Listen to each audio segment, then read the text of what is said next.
we go.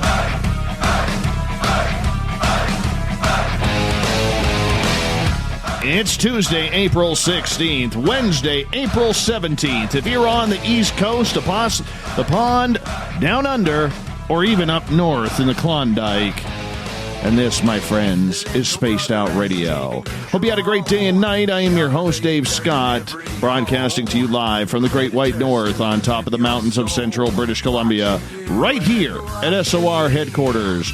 We welcome you to tonight's show, including Deep Talk Radio and Revolution Radio. If you want to take a listen to our archives, they are free at youtube.com/Spaced Out Radio. Just do old Davey the favor, hit that subscribe button.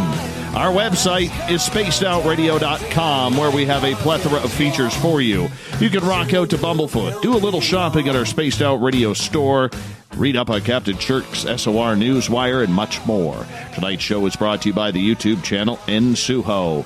Sebastian Martin brings high-quality messages to the masses. Head to our website, click on the Nsuho banner, and subscribe today. Every year, thousands of people go missing. Whether it's due to foul play or personal tragedy, others just want to start anew with a clean slate for whatever their cause. However, there are some that just vanish for no apparent reason. They've never been in trouble with the law. They've never been down or depressed.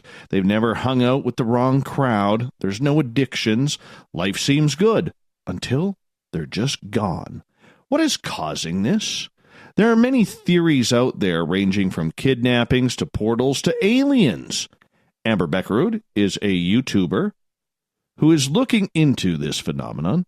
Based out of the Klondike of Canada, yeah, it's still cold where she is. Amber goes deep into looking into these strange occurrences, along with her own paranormal stories. Then, in the bottom of hour number 3, I will bring you the news from the SOR Newswire, brought to you by Paranoia Magazine. Miss Amber Bekkerud, I'm a little disappointed. I'm going to start off with scolding you a little bit here. Uh-oh. Yes. See, if you go to her YouTube channel, Amber Bekkerud. What's missing? Yes. Okay. There's all these funky colors of hair, and now she's brown. Now she's brown hair. Brown hair. I mean, it's thick and luscious, and we like good hair around here. We do. We like very good hair around here. But here I was hoping for some bright red, because that's our Spaced Out Radio colors. Nope, we get brown. Yeah. So we're starting off on a bad note here, Miss Bekkerud. But nonetheless, how are you? Thank you so much for taking time with us. I'm good. I'm so excited about this. It's like a surreal dream, and I might need to pinch myself about 50,000 times during the next 3 hours, but I'm good. Excellent. Excellent. Amber, let's learn a little bit about you, because you're new to the YouTube scene, but you have been investigating the paranormal and the supernatural and missing people literally for your entire life. Missing people has been more recent, but paranormal experiences you've had since childhood. Tell us a little bit about you. How did this all come about? Well, it's been years. Like I just turned 25, and I mean, I can remember paranormal things happening to me since I was 4. Like, it's, literally been 20 years of just unexplainable weird occurrences, whether it's potential UFO or alien encounters, or spirits and weird animals or creatures in the woods. So yeah, it's been a long journey of, thankfully, my parents never like quelling me and being like, nope, it's all in your head, like it's just an imagination thing, and being really supportive to just really not wanting to take the obvious for an answer. Do you recall your first paranormal experience? My first that I absolutely remember was actually seeing my aunt after she passed away. I was 5 at the time, and I remember actually watching her come into my bedroom, and I knew she had already passed away. I knew that had happened, and I actually talked to her for a couple of minutes and then watched and followed her down my stairs in my house. And she just disappeared at the bottom of the stairs. And I remember just kind of standing there, and my dad looked at me because he was still awake at the time and was like, "What are you doing out of bed?" And I'm like, "Nothing, I'm leaving now." And I didn't tell him until the next day that I had actually seen her, but she was there fully physically in my bedroom. What did she say to you? She told me that everything would be okay. I had had quite a hard time sleeping for the couple of weeks after I found out that she had passed away. And she just kind of smiled and said, "Everything is going to be okay." And I kind of looked at her and I said, like, "Are you sure?" And she just smiled and nodded and waved goodbye and walked down the stairs. So I do have to ask, you live way up in the Klondike in the Yukon, where Mrs. SOR was born and raised. Yes. So I do have to ask, how haunted is it up there? We don't get a lot of ghost stories outside of a little bar out of town, about 30 minutes out of town, that seems to be very haunted. Yeah, which would obviously be the Caribou Hotel. Yeah, it's haunted as hell up here, actually. Like, you can't really go anywhere in the Yukon without running into something. Oh, give us details on that. That sounds so interesting. Yeah, there's many a story if you're willing to ask the right people and believe what they have to say. So what kind of hauntings are there? Are they old miners from the Gold Rush Trail that passed through my area of British Columbia, or are they old First Nations and Indigenous people? What do you have up there? It's kind of a weird mix of both. Like, up here, we have 14 different First Nations up like in the Yukon itself. So you've got all of those intermingling and all of their stories and their beliefs surrounding the areas. And then you take into the consideration that we are pretty much all wilderness. Like, we don't have a lot of civilized areas. Even our small towns are pretty wooded. Like, there's not a lot of skyscrapers or any typical city, so we're really untouched, which also leads to a lot of energy because our entire ground floor is made up of granite and a lot of quartz. So there's a lot of energy held in the ground itself too. So you get the miners and, you know, the people who came through for the gold rush, and you get the First Nations elders and the spiritualism from that side, and, you know, just the people who want to get lost. Well, I do have to say that population-wise, the entire territory of the Yukon, since the majority of our listeners are American, we'll fill them in on this. The entire population for the Yukon is 33,897 people. Yeah. That's not a lot of people here. Not a lot of people. No, like, it's, you know, when you say it in that amount, everybody's like, oh, that's like a small city in the rest of Canada or in the States. And when you look at it here, like my hometown of Watson Lake is only 1,000 people.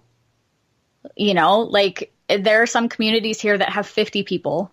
It's very concentrated in Whitehorse, but the rest of the territory is very sparse.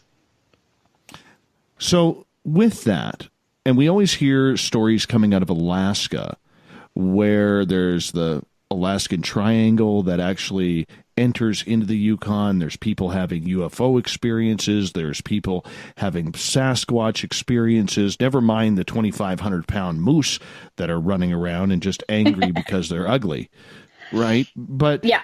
What is going on up there in regards to it? Is there a lot of UFO sightings? You mentioned ghost activity. I'd love to eventually tonight get into some of those stories, but is there a lot of Bigfoot and UFOs up there? A lot. There have been UFO sightings in the Yukon specifically for, God, at least 30 to 40 years that we know of. That's not including UFO sightings that maybe the First Nations encountered before that or are willing to talk about. Most notably, there's been UFOs spotted over Fox Lake, which is about 45 minutes outside of Whitehorse. And that's the biggest well-known UFO area in the Yukon, to the point that they have a cement pad that you can actually go stand on to look for UFOs. Like, it's crazy. Sasquatch as well. Like, I worked in one of our remote communities a couple of summers ago, and while I was out there working, we had the elders come into town and say, like, we saw Sasquatch last night. Like, it's so normal, but also still very weird, you know, like we just talk about it so much here that everybody's like, okay, you know, there's an ad in our paper for like UFO sightings. If you see a UFO, call this phone number. Really? Yeah. So I want you to send me that. Send me a picture of that. I'm very interested in seeing that. I will, for sure. But yeah, like it's crazy how many times people either see these things and just don't talk about them, or they are talked about and experienced by multiple people. And it's just unexplainable. And with the Yukon, you really have to be careful with where you're going, because like Alaska, the wild animals, for some reason, once you hit that Arctic area, they get much bigger and much meaner.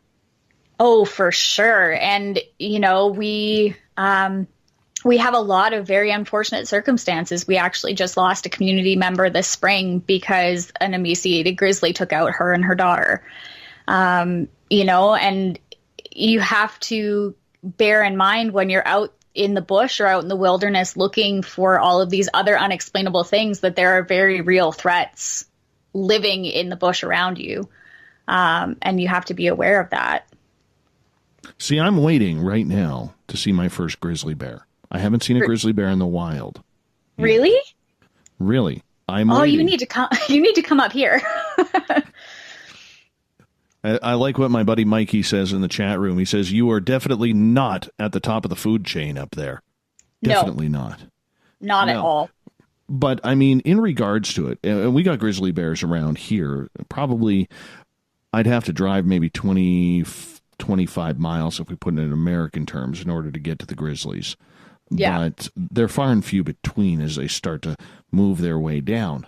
But nonetheless, when you're up there and you got those long, long nights and it's shivering cold with the northern lights going out, how often or what time of the year are people actually seeing UFOs up there? A lot of the sightings have been in the fall, and a couple during the winter. For some reason, there's not a lot of activity during the spring or the summer, but I also think that a lot of that is that in the summer here, we actually have 24 hours of daylight. So we are north of the 60th parallel, and, you know, we get like an hour to 2 hours of dusk. So it's like still, you can still see everything outside, but it's not actually dark. And that happens from about the beginning of June until the end of August. So maybe that's a reason that things aren't really being seen as much or being reported as much, because there isn't the darkness to define whether or not it is just an airplane or some other thing that would cause that. But yeah, most of the reports have been in the fall, either right close to twilight or early in the mornings. So when you're having the 24 hours of sunshine, which lasts about 3.5 days up there, are you actually seeing UFOs during that time? Not that I've ever heard. I've heard of a lot of strange things happening, and that again is really connected to the fact that there's so much raw energy up here that everything definitely gets heightened. So you would expect more things to happen or to see more, but nobody really talks about it. I've definitely had a lot more experiences during the summer when that energy is at an all-time high, but you don't really talk, like people don't want to talk about it. And I don't know if it's just because they're scared or if there's something else to it. You mentioned that there's a lot of things going on up there that are strange and weird, from hauntings to UFOs, ET abductions, Bigfoot, and people aren't afraid to talk about it up there. What makes the Yukon so open-minded in regards to these topics? Because the further south you go, and it's all south from where you are. Yep. Literally, people don't want to talk about it. They don't want to hear about it. It scares them. It's demonic. These things aren't real. Science hasn't proven anything. Yet, where you are, like you said, it seems like everybody believes in something. I think it's, the Yukon we've always said the Yukon is about 5 to 10 years behind the rest of the world.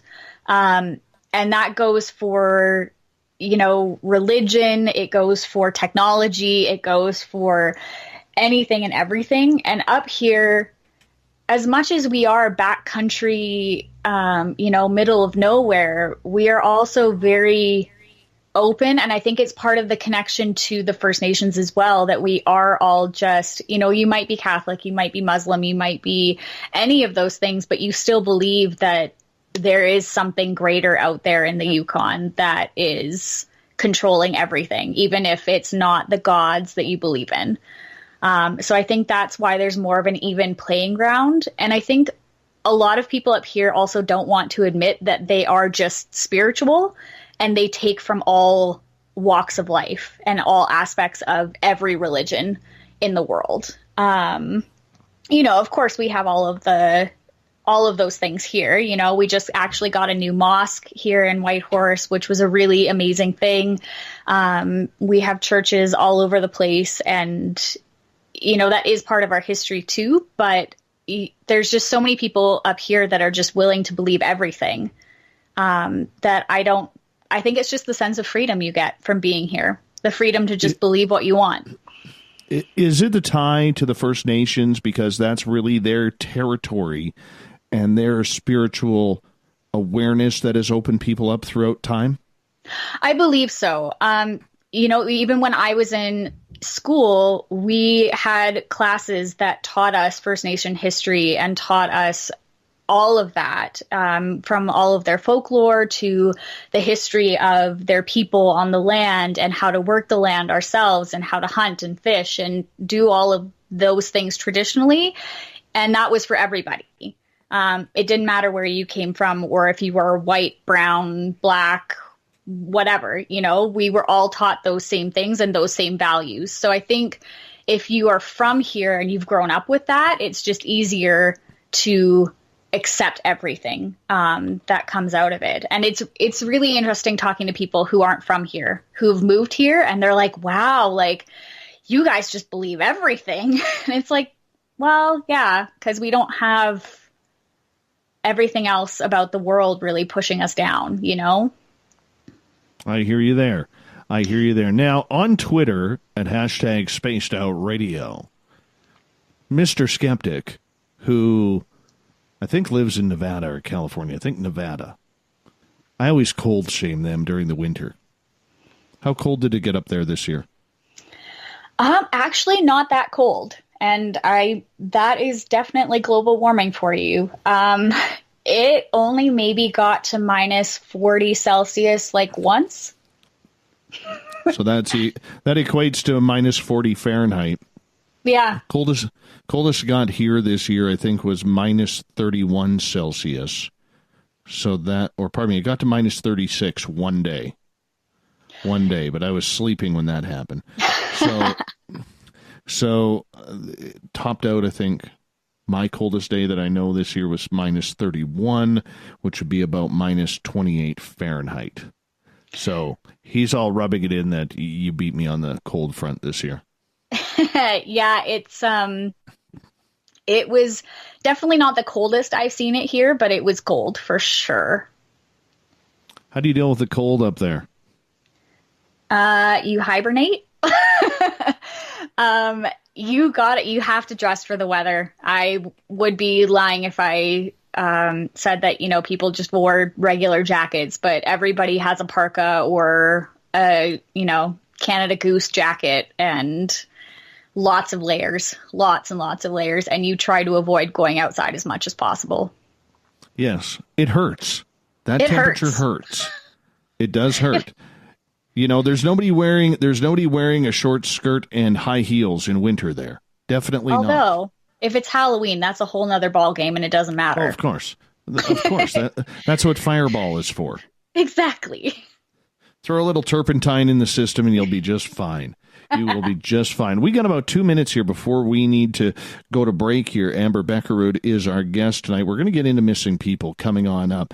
Amber, I want to tell us quickly here, what is your favorite subject to cover when it comes to the paranormal, being a lifelong experiencer? I think my favorite subject is just the missing people, honestly. Like, that is actually very interesting to me, and I'm so excited we get to dive deeper into it tonight, because it just makes no sense at all, and I really love mysteries. So yeah, well, I like them too, and we are going to get into them quite a bit. How many videos now you got on your YouTube channel? I'm looking at this. It is jam-packed. Yeah, and I've been slacking so badly the last couple of weeks because we're moving. So we've been packing the house, and it's just kind of gotten away from me. Are you moving around town? No, I'm moving to Newfoundland. Wow. You do the extremes. Yes, very much so. But there's a... What the heck do you move to Newfoundland for? I mean, Halifax is a place to go. Nova Scotia is gorgeous. We got listeners there. Honestly, I'm a licensed paramedic, so I'm going for work. Nice. But also my best friend is from there, so we're moving together and trekking across the country. So I'm excited. Wonderful. There's lots of mysteries there. I don't blame you. Congrats on being a paramedic. Thank you. No, I think that's fantastic, because you get to see a lot of things that the majority of us, well, I know for me, I couldn't put up with it. Couldn't put up with it at all. Yeah, it's a two things I couldn't job. be.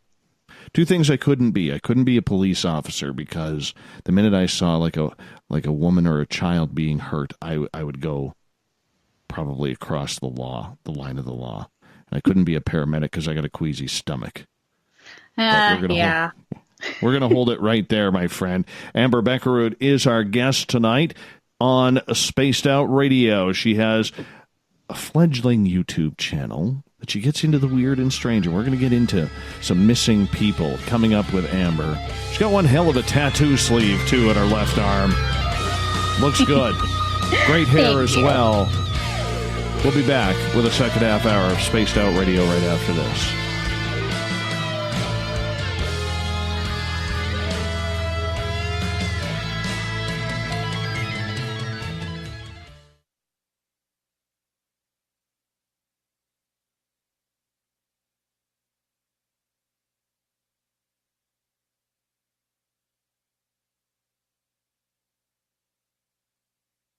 Did you know Spaced Out Radio runs 7 days a week? Hi there, this is Tessa Nicole Thomas, and I'm here to take you on a paranormal journey each Saturday and Sunday night. Why change the station when you have it all right here? Together, we'll hang out and share some strange and scary stories. And don't forget, we have Psychic Sundays as well, so come tune in Spaced Out Weekend. We get going at 9 p.m. Pacific, midnight Eastern, only at spacedoutradio.com, where we own the night.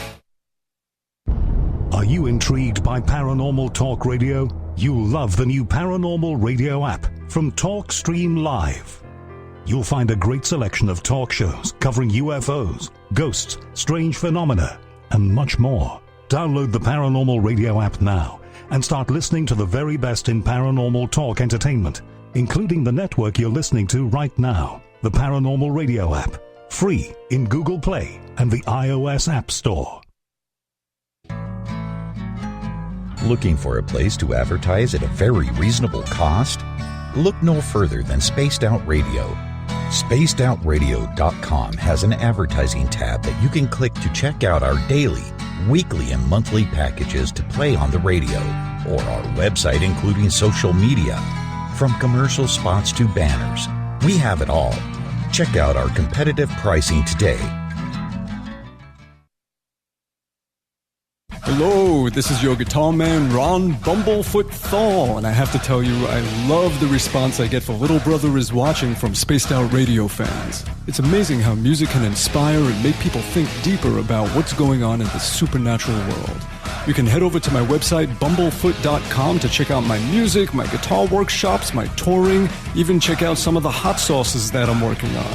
And make sure you keep on listening, because with Spaced Out Radio, you know little brother is watching. A timepiece is a reflection of who you are, and what better way to show off the real you than with an Escape watch? Escape is a lifestyle brand accessorizing your days and nights. Choose to escape and create the life of discovery that you deserve. Dream, play, unite with your own personalized Escape watch. Head to escapewatches.com. There is no time like the present to enjoy your escape. Use promo code SMF2017 for your 20% discount today.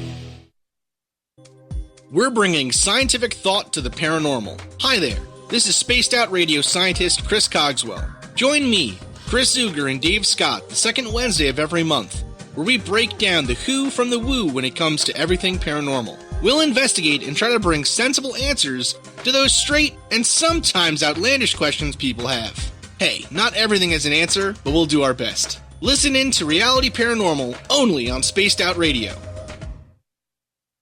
Coming soon to our website, spacedoutradio.com, is the SOR Space Travelers Club. For just $5 a month, you can get into a private area on our site where you can hang with other listeners in our chat room, post in our forum, and check out a bunch of exclusive content and store that won't be found anywhere else, including a nightly after-show party with Dave.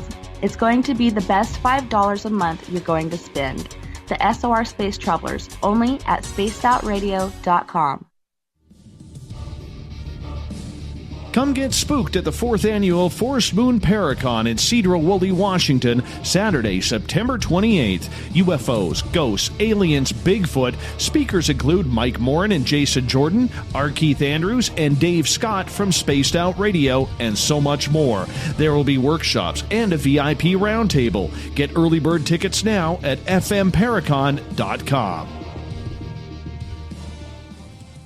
So, you love talk radio? Then you'll love TalkStreamLive.com. TalkStream Live is always on, 24/7, with the best streaming talk shows. Find your favorite talkers and discover some new ones. It's free, readily available online or on mobile with any smartphone or tablet. Finding your favorite talk shows all in one place has gotten a whole lot easier. Just go to TalkStreamLive.com. Be sure to download the free apps from Google Play or the iTunes App Store. Visit purpleplates.com today. For over 40 years, the Purple Energy Plates have been delivering amazing results for their many customers.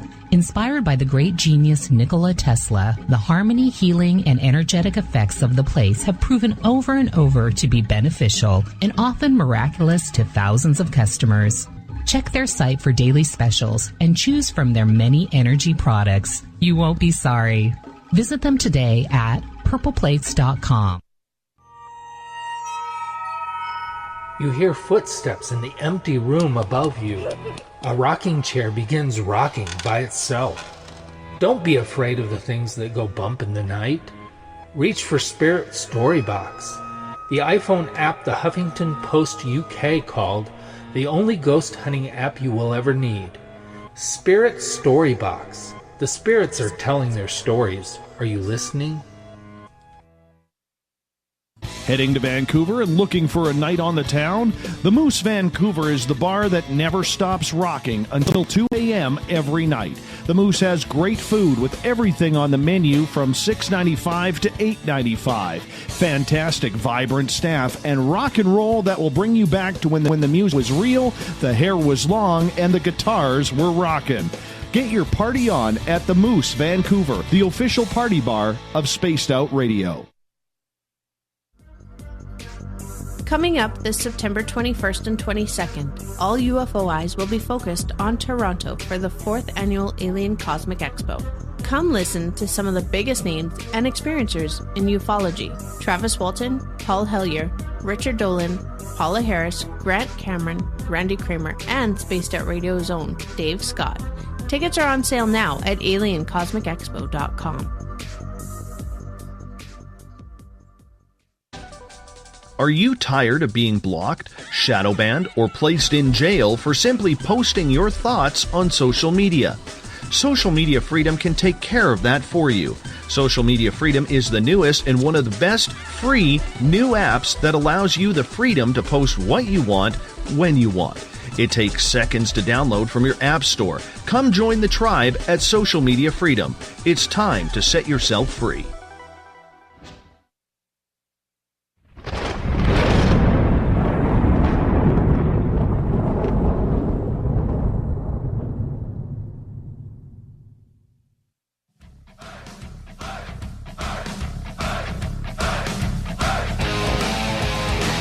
Welcome back to the second half hour of Spaced Out Radio tonight. I am your host, Dave Scott, sitting in the captain's chair of SOR headquarters. Remember, if you've missed part of this show and want to hear it or other shows, go to our YouTube channel, Spaced Out Radio. You can click on any of our archives for free. Also, to support this show, great way to do it, go shopping. Yes, our website has a store. Pick up a t-shirt, hats, hoodies, and so much more. Tonight we are talking with Amber Bekkerud. She is a YouTube vlogger looking into missing people. And it's kind of interesting because her daytime career, she's an emergency paramedic. And combining the two, you know she's seeing and dealing with some weird stuff on a daily basis. Amber, welcome back to the show. Thank you. All right, let's move on here. So you decided that you wanted to look into some missing people. What attracted you to this topic? Honestly, I have a really weird interest, and I know there are probably lots of other people out there too, because I have lots of friends who have this interest, but I started at a young age really being interested in, serial killers and the way that their brains work and, you know, the things behind the murders that they commit and everything. And then my dad and I started watching the first 48 together. And like, love that show. You know, loved it. Yeah. Like all of those, you know, the body's been found and now we need to figure out what happened, and all of those reality, cold case files and like those TV shows.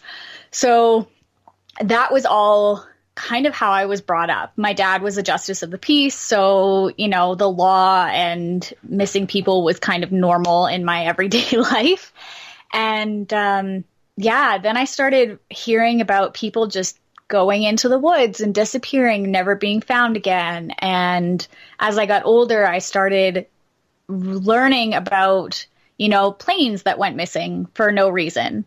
And, you know, you always hear about it over in Asia and Europe and that kind of thing. And then I started finding out that it was happening closer to home, which really kind of led me to wonder what was going on that was causing all of these things to happen, because I mean, you know, thousands of people are just disappearing, never to be found again. And why? Do you think a lot of these missing people that are out there are just people who want to go missing? I think to some degree, yes. You know, there's always been a really famous saying about people who come to the north, whether it's Alaska, the Yukon, or the Northwest Territories and Nunavut. You know, people come up to the north to get lost. And it's a purposeful, I'm coming up to the Yukon to disappear, or I'm going to Alaska to disappear. But I think there are so many people that that's not the case. And those are the people that we don't find. Where are these people going missing in your area? Well, it's funny because you mentioned earlier in the show about the Alaskan Triangle, which is very much like the Bermuda Triangle. And it kind of spans pretty much the entire state of Alaska, but it also crosses over into the Yukon, into one of our provincial parks. Well, I guess it would be a territorial park because we're not a province. But and Kluane is just a vast area that, you know, there's nothing. There's a couple of little towns scattered in there, but there's really nothing. There's wilderness and animals and mountains, and that's all you get. And a lot of people are just going into the bush. I mean, there's even people from Whitehorse that have just walked into the bush and, you know, they're familiar with the area and they just never return. So it's everywhere. Like, there's no one pinpointed spot. It's everywhere. I like Jeff's comment on Twitter at hashtag Spaced Out Radio. Where do I go if I want to find myself? Here. Exactly. Yeah. Exactly. No, but on a serious note, though, I mean, this is serious. I mean, a lot of these people who go missing, they don't seem to have any issues in life. And that's the mystery behind it. There's no drug addiction, alcohol addiction. They're not trying to escape child support. They've never been in trouble with the law. They've never had issues with meeting up with the wrong people. Is this what you notice in your research as well? Very much so. Of course, we have those cases here and there where, people, are just disappearing, or they had a long history of drug use or whatever, and they just disappear and they're never found, or they're found eventually and they just passed out in a snowbank and died, which is very common up here. I'm going to be really blunt about that. That is a very, very common occurrence up here, but it's the people who just went for a hike and are never found, or the people flying their float planes to go out hunting and their planes are never found, or, there are stories dating back to way before Europeans ever came here from the First Nations that tribe members would go out hunting and not return. And, these are avid, skilled hunters who have been doing this their entire lives and have never had any problems, but then their bodies are never found. Their, hunting gear is never found, or that kind of thing. So it's quite a mystery. And it really makes you feel like you're part of a Scooby-Doo story. But in your area, it's very easy to say, okay, somebody goes missing. There's not a lot of population around there, so getting lost in the dense forests, or even though the trees are only about 20, 30 feet high because they literally have stunted growth up there, that somebody couldn't disappear easily up there. I mean, it's very simple to do when you don't have the population nor maybe the technology to show or to track certain areas, because it's very mountainous, it's very rugged. And I think there's not a lot of areas to get to. No. And, there's no cell service, really. I mean, you get cell service in the towns and the communities that you're in, but on the highways, which I know this is going to be really weird for a lot of people, but on the highways, there's no communication. So if for whatever reason you find yourself, out hunting in the middle of nowhere, your GPS might not work. Your satellite phone might not work. You won't have cell signal. If you break down on the highway and you need to get your tire changed, you're really relying on somebody driving by and helping you. Or if you get into a car accident, like, we are so isolated out here. It's incredible to think that it is just so easy to get lost and get turned around. And even if you know the landmarks, things can change in an instant. So the missing people who are going there, but it's easy to see that they could get caught up in the wilderness, all right? Grizzly bears, climate, polar bears, Kodiaks, giant moose, giant sheep. There's a lot of animals that are just going to be pissed off that they see you, let alone angry that maybe they're being chased by another apex predator. Yeah. I mean, there's a lot going on up there in regards to this. So my question is, how do we know that these people are just disappearing rather than maybe getting eaten or trampled by animals and then ripped apart by scavengers? And the worst part is that we don't. We don't know. We don't know if it is just nature's course and natural selection. We don't know if it's anything more than that, if it's Sasquatch or if it's aliens, or, if it is just disappearing, time hopping, or, that kind of thing. It's really, really hard to pinpoint unless you find a body. And or bone fragments or anything like that. And I mean, you have to decide at what point is it worth to continue looking, which is even sadder. But it's true. You can't waste all of your time and energy and resources looking. Well, tell us about one of the cases that you've been looking into. There are so many. It's so hard to choose. There's actually been quite a few, and one that kind of ties into what we were just talking about actually happened in 2004 in the Yukon. So there was a man named Bart Shire who actually passed away when he was 49. But this guy was like your typical Yukoner. He was a hunter. He was outdoors all the time. He always spent his time outside. He knew the land, knew the area.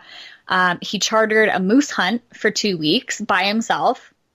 First off, that's not a good idea, but whatever, people do it. And he chartered a moose hunt by himself and got flown into the mountains and dropped off. And they had a schedule of, we're going to pick you up on this day. If weather is bad or there are any complications, you have a satellite phone, you can call us, we'll come get you out. And when he didn't show up for his pickup, RCMP went out, his friends went out, they started looking around, and they found that he had actually had breakfast, went down the river to go call for moose. They found his crossbow lying next to a tree, completely untouched. They found where he was sitting to call the moose, and about 20 feet away, they found nothing but bone fragments and a couple of pieces of clothing left.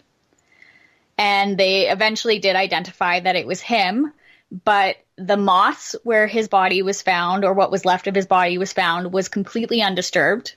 His clothing had no blood on it. There was evidence that animals had eaten parts of him after he had passed away, but that was it. So there was no evidence of a bear attack, no evidence of a wolf attack or any other predator. And they had no evidence to say that he died of natural causes. But there wasn't enough left of him to actually decide what had happened. So, my goodness, there are all these people who are like, well, maybe it was just a heart attack and he passed away doing what he loved or anything like that. The police ruled it as a predator attack, even though there wasn't sufficient evidence. He was close enough to his camp that if it was a hungry bear or a hungry wolf, that they would have actually gone and ripped apart his camp. His camp was untouched. Yeah. It just doesn't make sense. Like, was he scared to death? Maybe he did have a heart attack because something startled him, or maybe it was, I saw one theory that it was an abduction gone wrong, and that maybe aliens had taken him and, did what they wanted to, and when they brought him back, he passed away. But there's so many questions that I have about that case, because how is it that nothing was touched? Not a single drop of blood anywhere. Nothing was missing. And yet he's there. Would it have been possible in a situation like this where maybe there's some sort of outdoorsman there who lives off the grid who maybe got upset that this gentleman came into his territory? 100%. We actually had that happen back in the late 80s in and around the Teslin area. He was actually a really famous killer. He was known for killing police officers. I mean, I'm sure everybody has heard about Michael Oros in some way, shape, or form. But he was on the run from the U.S. military, decided to get lost in Alaska and the Yukon. And he lived scouring along the lake shores and stealing from other trappers and killing people. He would go into towns and lure women back to his cabin, and they'd never be seen again. So it's very, very possible that there was a mountain man out there looking for blood. But with this case, the fact that his camp wasn't overturned, it wasn't ransacked, everything with his rations were there. Yeah. Yes, his body was torn apart. What makes people think that maybe aliens dropped him off? I think just the fact that everything was so pristine. there was no evidence that animals had touched him any other way except for post-mortem. So there's no evidence to present that he had been killed by an animal beforehand. No evidence to present that he did have a heart attack or a stroke or anything like that when they did what tests they could for an autopsy. There was just nothing. He was just there. So I think people believe that it might be aliens simply for the fact that, do we really believe that every time they've abducted somebody, everything's gone perfectly right? Well, no. We've heard the stories about that. Who gets abducted out there? My goodness. Who does that? Said very sarcastically. But nonetheless, with this case, is it a cold case now where the police aren't even investigating it? Are there still clues coming out? No, it's gone. They've completely considered it a closed case, and that it was ruled as no foul play, no anything except for a possible predator attack. And that's all they've ended it on. And I think really the only way that maybe you could potentially investigate it more is going out there and seeing where it happened and, maybe looking at the area, looking at the terrain and those kinds of things and just feeling the energy. Very intriguing. We got about 5 minutes left until we got to go to break here. In regards to the entire area and the missing people that you were looking into, are you looking into stories that are just in the northern part of North America? Or are you looking into stories that are all around? I've done a lot of research looking all around, but I think I really want to focus my efforts on the northern part of, North America and those more untouched areas because they don't get a lot of attention. You hear about all of the haunted places in America and you hear about all of the haunted places in Vancouver and Edmonton and Calgary and Halifax and Ontario, period. But, when you go looking for the Yukon or Alaska, you get maybe 5. And there's so much more than that. So much more. And they deserve to be put out there too, because who knows? Maybe you look into a story and I'll find something that might help somebody reconnect with a loved one that they lost. Or, maybe something gets solved and that makes a person feel good. You being a little bit intuitive, along with being an EMT, paramedic, do you sometimes pick up on things when you're looking into cases? Definitely. And that is one thing that I've definitely struggled with being both a paramedic and a very empathetic person, and having a very strong intuitive power that, I've even just going on calls as a medic, I've picked up quite a number of people, and I had one guy look me straight in the eye and he said, "I know exactly why you're here and I'm ready to go." Which earned me the name the Angel of Death among my colleagues because oh my goodness, he just he just knew. How do you feel about that, being called the Angel of Death? Honestly, I have never had a really bad experience with it because every call that I've ever had a death happen on, it's been very peaceful, and very non-traumatic. And I've been able to help comfort those people when they are at the end of their lives. So it's been almost very humbling for me, because I know that I'm the last person that they're seeing before they go. And if I can show them a little bit of kindness at the end of it, then that's great. Interesting. I would have never thought about it that way. Something I try not to think about in regards to that. So do we now introduce you as the Angel of Death for the Yukon, or what? If you want to. I don't know about that. I'm all confused now. That wasn't on your resume that you sent over. We have a regular at our bar that I also work at, and he's a very, very famous but gracious old man. But but his fond nickname for me is the Undertaker. So, yeah. Now, having a nickname like that, though, how do you laugh it off? How do you not take that? I mean, people are saying it obviously, as a joke, but how do you laugh it off when literally that's what your career deals with? And with you being intuitive in the meantime, you're seeing and feeling a lot more with each passing than people who do not have any gifts. I think you just have to, like anything, you really have to take it in stride. And, I'm not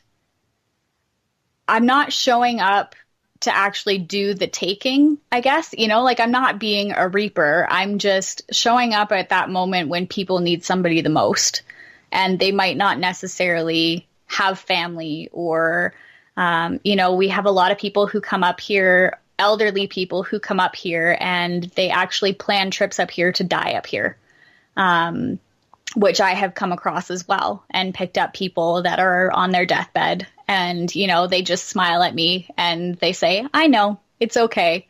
And it's a surreal feeling, but then you also have those conversations about, what their favorite things are in life, and you make it as comfortable as possible. And I think it's strange. There's no real way to explain it. No, I get that. Amber, I'm going to get you to hold on here. We're going to hop out for our break at the top of the hour. The Angel of Death is with us tonight. Amber Bekkerud, EMT, intuitive, investigator into missing people in the North. You can check out our YouTube channel by going to Amber Bekkerud. Ask you all to sign up for that. Make sure you do so. This young lady deserves it. We'll be back with hour number 2 of Spaced Out Radio right after this.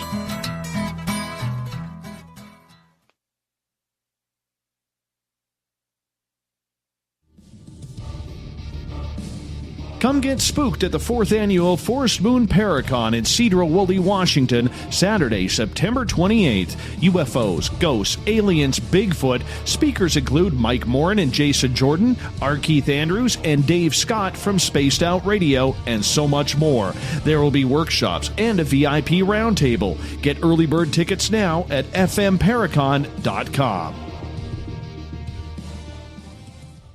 Heading to Vancouver and looking for a night on the town? The Moose Vancouver is the bar that never stops rocking until 2 a.m. every night. The Moose has great food with everything on the menu from $6.95 to $8.95. Fantastic, vibrant staff and rock and roll that will bring you back to when the music was real, the hair was long, and the guitars were rocking.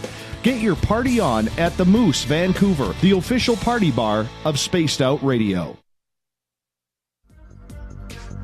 Coming up this September 21st and 22nd, all UFO eyes will be focused on Toronto for the 4th Annual Alien Cosmic Expo.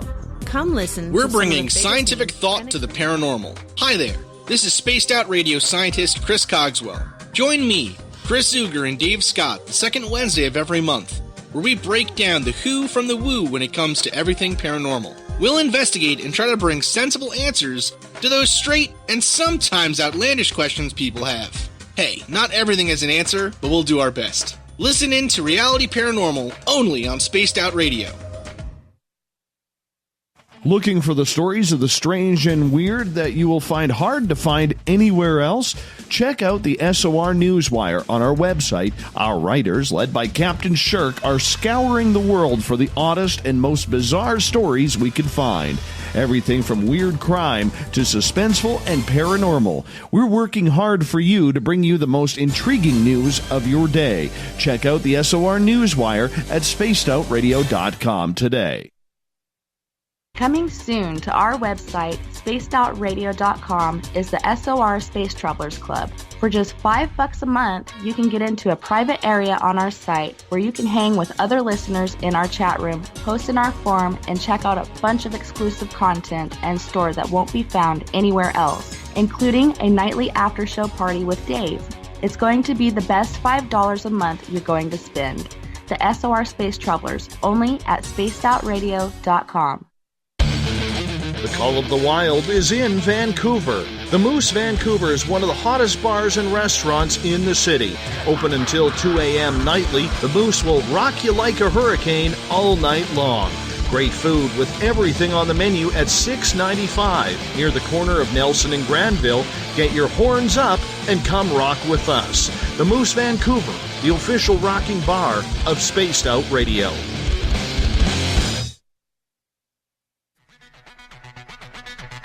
Come get spooked at the 4th Annual Forest Moon Paracon in Cedar-Woolley, Washington, Saturday, September 28th. UFOs, ghosts, aliens, Bigfoot. Speakers include Mike Morin and Jason Jordan, R. Keith Andrews, and Dave Scott from Spaced Out Radio, and so much more. There will be workshops and a VIP roundtable. Get early bird tickets now at fmparacon.com. Are you intrigued by Paranormal Talk Radio? You'll love the new Paranormal Radio app from TalkStream Live.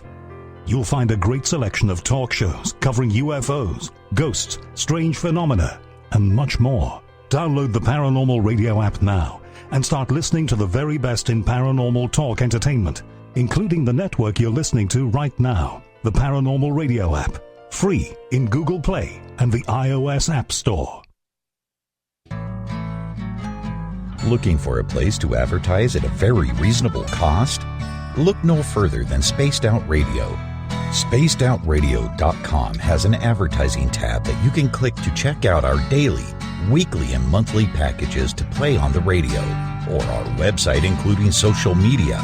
From commercial spots to banners, we have it all. Check out our competitive pricing today.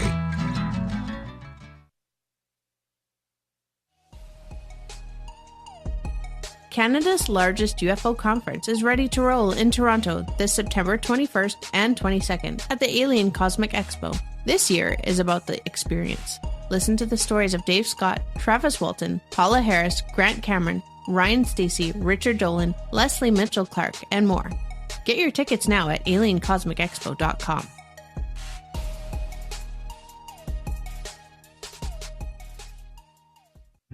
On the first Tuesday of every month, I encourage you to come along for a journey with me, Geraldine Orozco, on The Spiritual You. Together, we will take a look at how to access the highest expression of yourself and change your life. Consciousness, ET contact, health, and wellness, we can talk about it all. So come along for a spiritual ride with me, Geraldine Orozco, on The Spiritual You, only on Spaced Out Radio. You hear footsteps in the empty room above you. A rocking chair begins rocking by itself. Don't be afraid of the things that go bump in the night. Reach for Spirit Storybox, the iPhone app the Huffington Post UK called the only ghost hunting app you will ever need. Spirit Storybox. The spirits are telling their stories. Are you listening? The freedom to post what you want, when you want. That's the social media freedom you need. Social Media Freedom is the free app in your app store. No need to worry about going to jail or being shadow banned any longer. It's the freedom to say what you feel. The freedom to know Big Brother isn't watching. It's the way social media is supposed to be. Social Media Freedom. It's time to set yourself free. Download from your app store today. Find your escape where time has no limits. It's about living today and cherishing the heritage of yesterday. A spirit of adventure for what is new, with the nostalgia of the past. Your timepiece is a reflection of who you are. Life surrounded by beauty from the world around us to the soul within. EscapeWatches.com. There is no time like the present to enjoy your escape. Use promo code SMF2017 for your 20% discount today. Visit purpleplates.com today. For over 40 years, the Purple Energy Plates have been delivering amazing results for their many customers. Inspired by the great genius Nikola Tesla, the harmony, healing, and energetic effects of the plates have proven over and over to be beneficial and often miraculous to thousands of customers. Check their site for daily specials and choose from their many energy products. You won't be sorry. Visit them today at purpleplates.com. You're listening to Spaced Out Radio with Dave Scott. Follow Dave on Twitter at Spaced Out Radio and on Facebook, Spaced Out Radio Show. Welcome back to the second hour of Spaced Out Radio. Tonight, I'm your host, Dave Scott. Great to have you with us. Tomorrow night on the show, we're looking for ghosts in the Great White North. We get going at 9:06 Pacific, 12:06 a.m. Eastern at spacedoutradio.com. Hi to everyone listening in on our terrestrial affiliates, KZFX 93.7 FM in Ridgecrest, California, KDUN AM 1030 in Reedsport, Oregon, WQEE 99.1 FM in Noonan, Georgia, and UPRN 107.7 FM in New Orleans. On the digital side, hi to everyone listening in on Revolution Radio and Deep Talk Radio. Remember, all of our archives are free at youtube.com/Spaced Out Radio. Just do old Davey the favor, hit that subscribe button. The Desert Clam has set the password for tonight in the SOR Space Travelers Club. Panergic. Panergic is your password. Use it wisely, space travelers, as the clam sets the password each and every night right here on the mighty SOR. Our website is spacedoutradio.com, where we have a plethora of features for you. Rock out to Bumblefoot, do a little shopping at our Spaced Out Radio store. It's a great way to support what we do. And, of course, read up on Captain Shirk's SOR Newswire and so much more. Tonight we are talking missing people. Our guest tonight is Amber Bekkerud. She has a YouTube channel where she vlogs on weird and strange disappearances and creepy concepts. It's kind of cool. Amber's YouTube channel, once again, Amber Bekkerud. Bekkerud spelled Bekkerud. We want to see a bunch of our listeners go and add to her channel because she's pretty awesome. Amber, welcome back to the show. Thank you. I'm so excited to be here. Oh, we love having you. We love having you. But nonetheless, let's move on to the stories that you are following in regards to the paranormal, the strange, the missing, and the ones that disappear. Uncle Dale is asking in the SOR Space Travelers Club, and we like to get his questions in here because he has a great mustache. We love a good mustache. Yes, I fully agree with that. But do you believe that, or have you found any evidence of Bigfoot linked in with the disappearances? Actually quite a bit. If you talk to any of the First Nations up here in the Yukon or Alaska, in Alaska, more so they call it the Otter Man. I'm not even going to attempt how to say that properly in their language, but they talk about Otter Man or Bigfoot, and they believe fully that that is what causes a lot of the disappearances in the bush, especially from hunters that go missing and people out camping. So that is a very, very big thing here. What is the Otter Man? Basically along the same lines, except it's a humanoid creature with an otter head. So same hairy body, same principle of being 7 feet plus tall, but the head of an otter. The only difference between Bigfoot or Sasquatch, whatever you want to call him, to the Otter Man is that the Otter Man can actually shapeshift to looking more human-like to fool people. Is he some sort of, how would you put it, like a skinwalker sort of thing? Kind of. Obviously not exactly the same in theory, but a lot of the same attributes. He can mask his voice. He can sound like children crying in the bush, so you'll go looking for this child and find nothing. He will disguise himself as somebody you know. He will disguise himself as another person, so you'll go see what they want or what they're doing out there if you don't recognize them, and before you know it, it's too late. He's more of a trickster, I guess, than Bigfoot would be. Bigfoot in a lot of the culture is more secluded, doesn't really want any interaction with humans unless you actually stumble upon them or startle them, whereas the otter seems to be a lot more of a trickster and malevolent. The Otter Man, in regards to this, how often is he being seen or dealt with? I'm not sure 100% in Alaska. The last reported case of the otter man being seen was actually in the early 90s.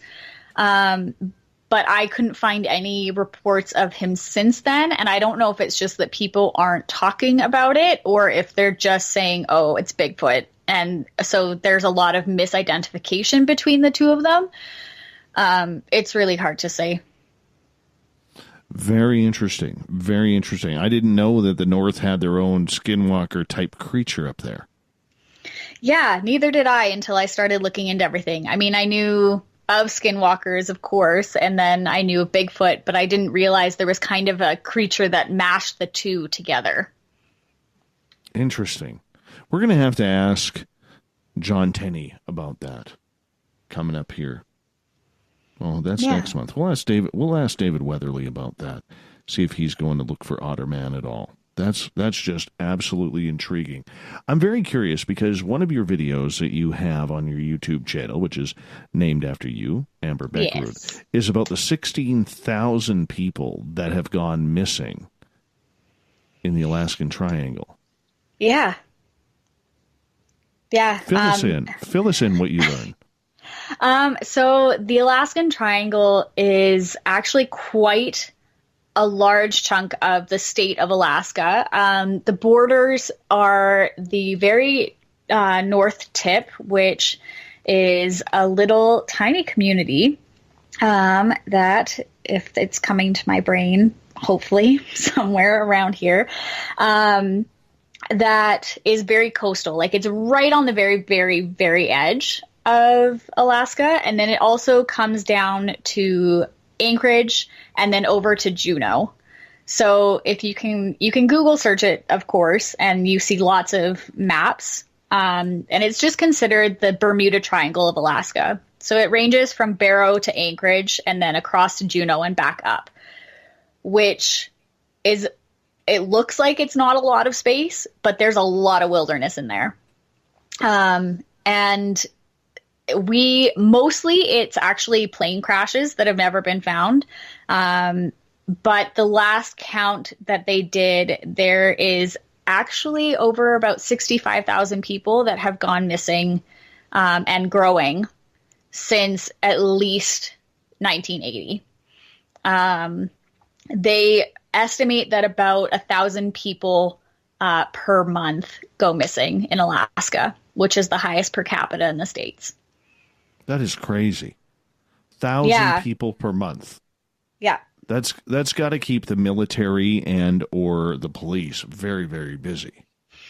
Yeah. And I mean, of course, not all of those can be necessarily attributed to something paranormal, but it's a staggering number when you look at how many people live there versus how many people are going missing. And that number actually only keeps growing. You know, a couple of years ago, they said about 500 people a month go missing in Alaska, but it just keeps getting bigger and bigger.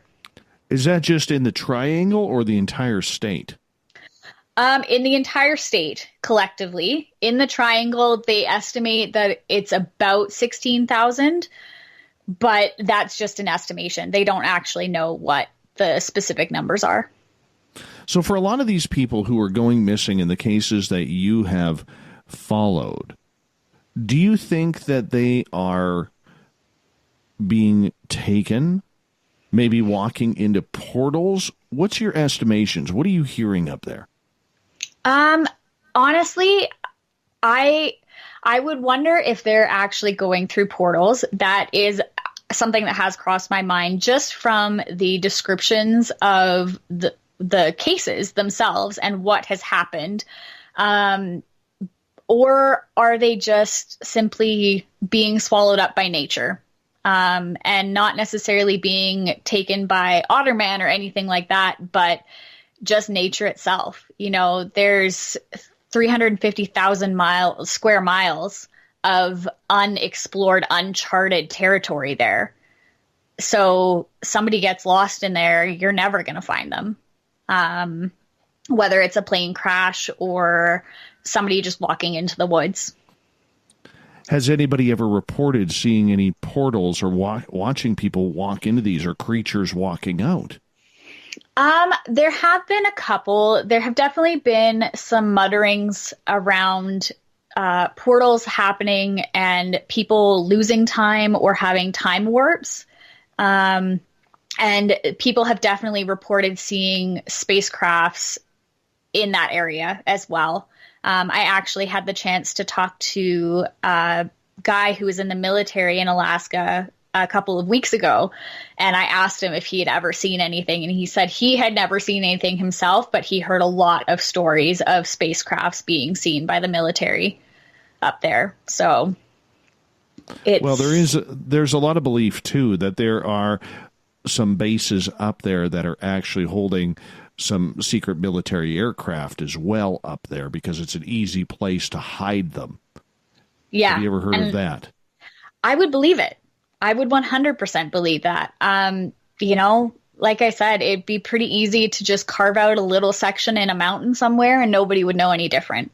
You know, it'd be easy to just put a base somewhere, and with the tree cover and just the densely forested areas, you could hide something pretty easy. Let's get into a couple questions from our audience here. This one comes from Trip.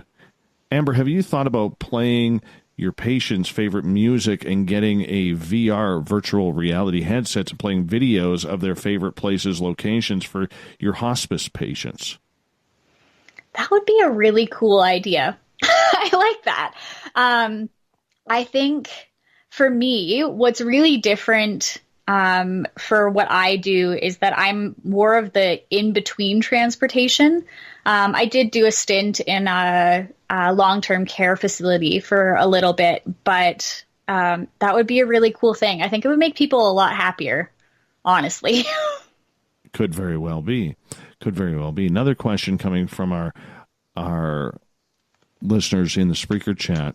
Have you ever looked into stargates at state parks or in provincial or in territorial parks?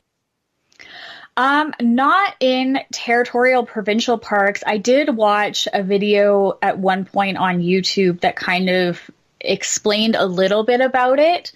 And I found it interesting, but I just haven't had the time to go into it a little bit deeper. No problem. Good answer. Good answer. When you are looking into these situations, are you looking for the strange and weird, or does logic kick in right off the bat and then leads you down the paranormal path?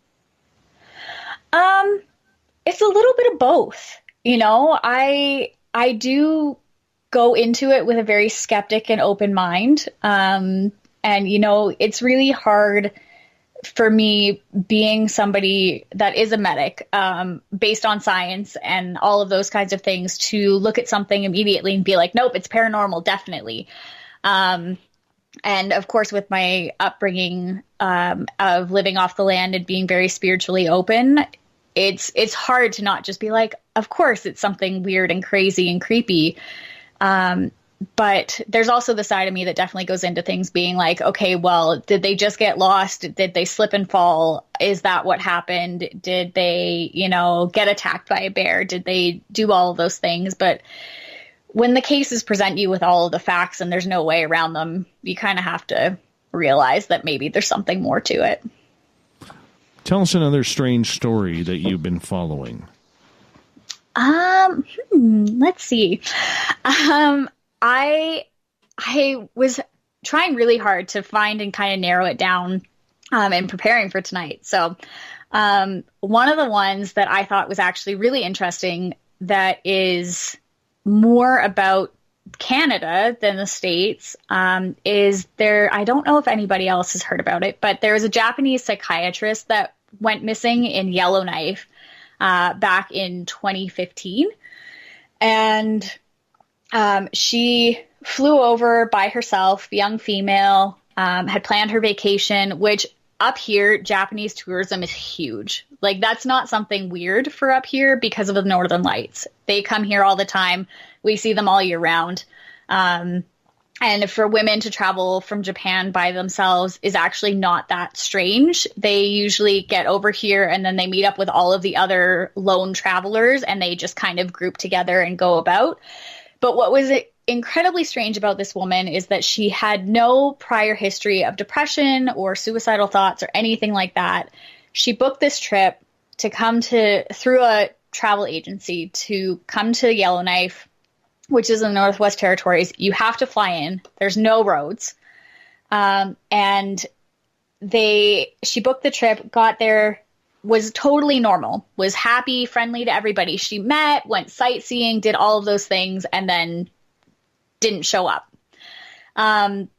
They actually found her body a year later, and all that was left of it was bone fragments. They found her clothes and a few other personal items, and then they found bone fragments. They ended up doing DNA testing and confirming it was her.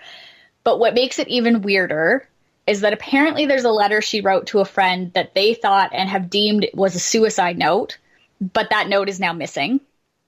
It was turned into the police and never found again. And they actually have no evidence that she was ever touched by an animal or another human being or anything like that. And just... she ran into a constable, an RCMP constable, who had stopped to make sure she was okay. And she said, yep, I'm just going for a walk on one of the most well-known trails. And that was it. That was the last anybody saw of her. Do we know what happened? Were there any clues, footprints, anything along those lines? Nothing. Absolutely nothing. Yeah. Really? So when police looked into this and they found part of her or fragments of her body, was there enough to identify her as to what went on? No. They found her jacket, and they know it was her jacket because the RCMP officer that did see her the day she disappeared described her as wearing a pink jacket. She was completely dressed for the weather, so she wasn't being dumb or stupid about, it was fall. So, of course, it's going to be a little cold, but they said she had a toque, she had mitts, she was dressed appropriately, she had a water bottle, she had all of these things, like she was just going on a hike.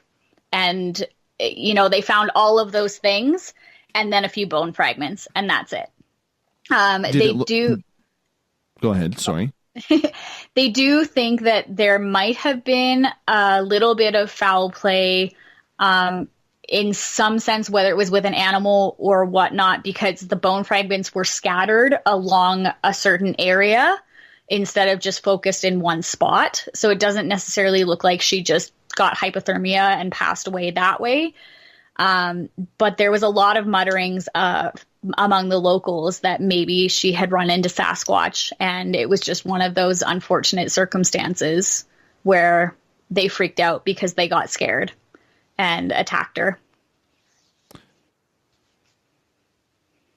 Unbelievable in regards to this, because it sounds so logical. Lady goes out on a trail in the middle of the wilderness and literally is torn to pieces. Yeah. And yet we're calling it foul play. Yeah. And they've actually completely closed this case. As soon as they were able to identify her bones and DNA, they were like, nope, case closed. She probably just was depressed and nobody knew, and she decided she was going away to save her family the trouble of having to deal with her death at home. That's literally RCMP's explanation. That is all they will say. People have tried probing. Somebody tried to do a documentary on it, and they will not budge. That's what they are ruling it. They're ruling it as a suicide. The amount of people who are going missing up in that northern area, how many of them are not prepared for the elements with fresh water, for the cold, to prepare in case of hypothermia, first aid kit, or even protection with a gun of some sort to protect themselves from the wilderness and the dangers of it? I would honestly probably say it's about 50-50. There are people who are completely prepared and they're still disappearing. And then there are people who just wander out of their houses and are never seen again. One of the biggest theories up here, especially with the Yukon, the Alaskan Triangle, and a big chunk of the Northwest Territories as well, called Dead Man Valley, is that it's a lot like the suicide forest in Japan. And it's just this unknown vortex of energy that draws you to it, which is pulling these people in. Never really heard of that area as almost like a suicide type forest. And it's like it, but not all at the same time. Like people aren't actively going in there to commit suicide, but people are always drawn here. There's a lot of sayings of you come to the Yukon and you'll never leave. And that sounds really ominous, but it's because it captivates you in such a way that you just don't want to leave. So it's very energized here. So to believe that there is possibly some type of vortex or portal that is open in this area that expands that much wilderness is quite believable. Maybe it's not a malevolent vortex like the suicide forest in Japan is, but it is something with enough curiosity to bring people in. A couple of our American listeners in the chat room wondering what the hell a toque is. It's a beanie, people. It's a beanie. My goodness. Not getting the Canadian reference there, that's for sure. I'm teasing, though. Question from Nicholas in the SOR Space Travelers Club on Facebook, as we got about a minute to go here before the break. Amber, have you ever talked with David Paulides about the missing folks in Alaska? No, I have not. I have watched a couple of his videos on YouTube, but I have not actually talked to him. All right. Let's sneak in Joe's here. Wasn't there a guest on this show that talked about people disappearing that were wearing bright colors? Oh, I'd have to look at that again. Have to go back in our schedule. I do recall that, Joe. I really do. Do you notice people with colors? Okay, like colored jackets, maybe, the neons that are really in right now going missing? You know what? That would actually be an interesting thing to find out. I find that maybe that's the case more so throughout more populated areas in Canada, but everybody here wears camo. And that's not an exaggeration. Yes. No, I got one listener right now who is listening, sitting in his camouflaged chair. Yes, he has a lazy boy that's camouflaged. That's how much camouflage means up here. Amber, you hold on. We're going to go to break here at the bottom of the hour. Amber Bekkerud is our guest tonight on Spaced Out Radio. We'll be back with more Missing People talk right after this.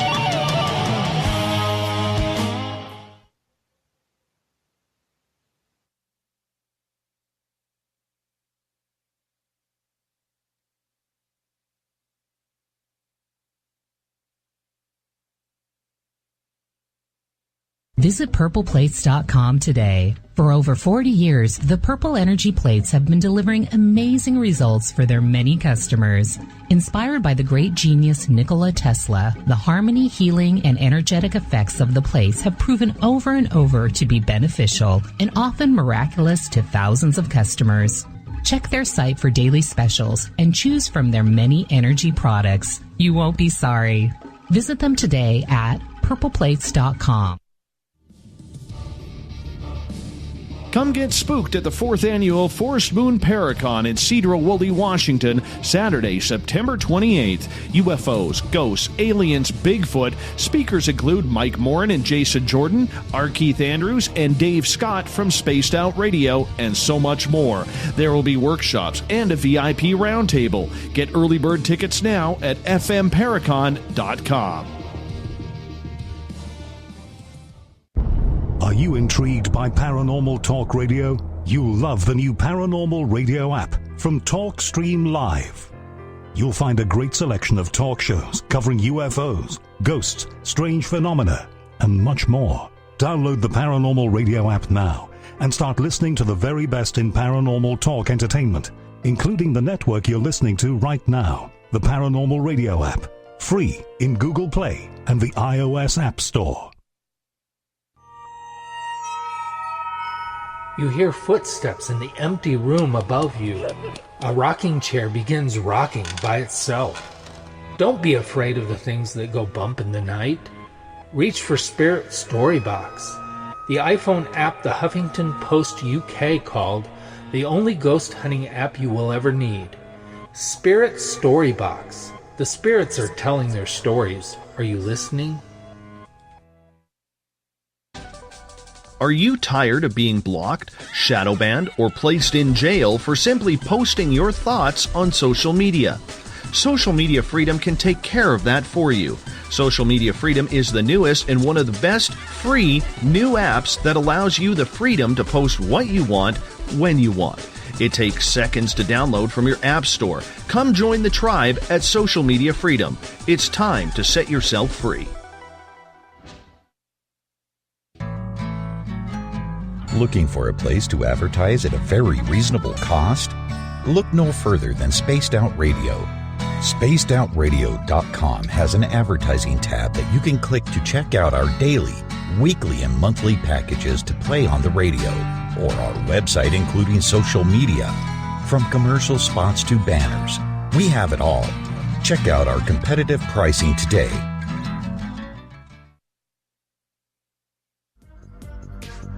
Coming up this September 21st and 22nd, all UFO eyes will be focused on Toronto for the 4th Annual Alien Cosmic Expo. Come listen to some of the biggest names and experiencers in ufology. Travis Walton, Paul Hellyer, Richard Dolan, Paula Harris, Grant Cameron, Randy Kramer, and Spaced Out Radio's own Dave Scott. Tickets are on sale now at aliencosmicexpo.com. So, you love talk radio? Then you'll love TalkStreamLive.com. TalkStream Live is always on, 24/7, with the best streaming talk shows. Find your favorite talkers and discover some new ones. It's free, readily available online or on mobile with any smartphone or tablet. Finding your favorite talk shows all in one place has gotten a whole lot easier. Just go to TalkStreamLive.com. Be sure to download the free apps from Google Play or the iTunes App Store. We're bringing scientific thought to the paranormal. Hi there, this is Spaced Out Radio scientist Chris Cogswell. Join me, Chris Zuger, and Dave Scott the second Wednesday of every month, where we break down the who from the woo when it comes to everything paranormal. We'll investigate and try to bring sensible answers to those straight and sometimes outlandish questions people have. Hey, not everything has an answer, but we'll do our best. Listen in to Reality Paranormal only on Spaced Out Radio. Did you know Spaced Out Radio runs 7 days a week? Hi there, this is Tessa Nicole Thomas, and I'm here to take you on a paranormal journey each Saturday and Sunday night. Why change the station when you have it all right here? Together, we'll hang out and share some strange and scary stories. And don't forget, we have Psychic Sundays as well, so come tune in Spaced Out Weekend. We get going at 9 p.m. Pacific, midnight Eastern, only at spacedoutradio.com, where we own the night. Heading to Vancouver and looking for a night on the town? The Moose Vancouver is the bar that never stops rocking until 2 a.m. every night. The Moose has great food with everything on the menu from $6.95 to $8.95. Fantastic, vibrant staff and rock and roll that will bring you back to when the music was real, the hair was long, and the guitars were rocking. Get your party on at the Moose Vancouver, the official party bar of Spaced Out Radio. Coming soon to our website, spacedoutradio.com, is the SOR Space Travelers Club. For just $5 a month, you can get into a private area on our site where you can hang with other listeners in our chat room, post in our forum, and check out a bunch of exclusive content and store that won't be found anywhere else, including a nightly after-show party with Dave. It's going to be the best $5 a month you're going to spend. The SOR Space Travelers, only at spacedoutradio.com. Hello, this is your guitar man, Ron Bumblefoot Thal, and I have to tell you, I love the response I get for Little Brother is Watching from Spaced Out Radio fans. It's amazing how music can inspire and make people think deeper about what's going on in the supernatural world. You can head over to my website, BUMBLEFOOT.com, to check out my music, my guitar workshops, my touring, even check out some of the hot sauces that I'm working on. And make sure you keep on listening, because with Spaced Out Radio, you know Little Brother is watching. A timepiece is a reflection of who you are, and what better way to show off the real you than with an Escape watch? Escape is a lifestyle brand accessorizing your days and nights. Choose to escape and create the life of discovery that you deserve. Dream, play, unite with your own personalized Escape watch. Head to escapewatches.com. There is no time like the present to enjoy your escape. Use promo code SMF2017 for your 20% discount today.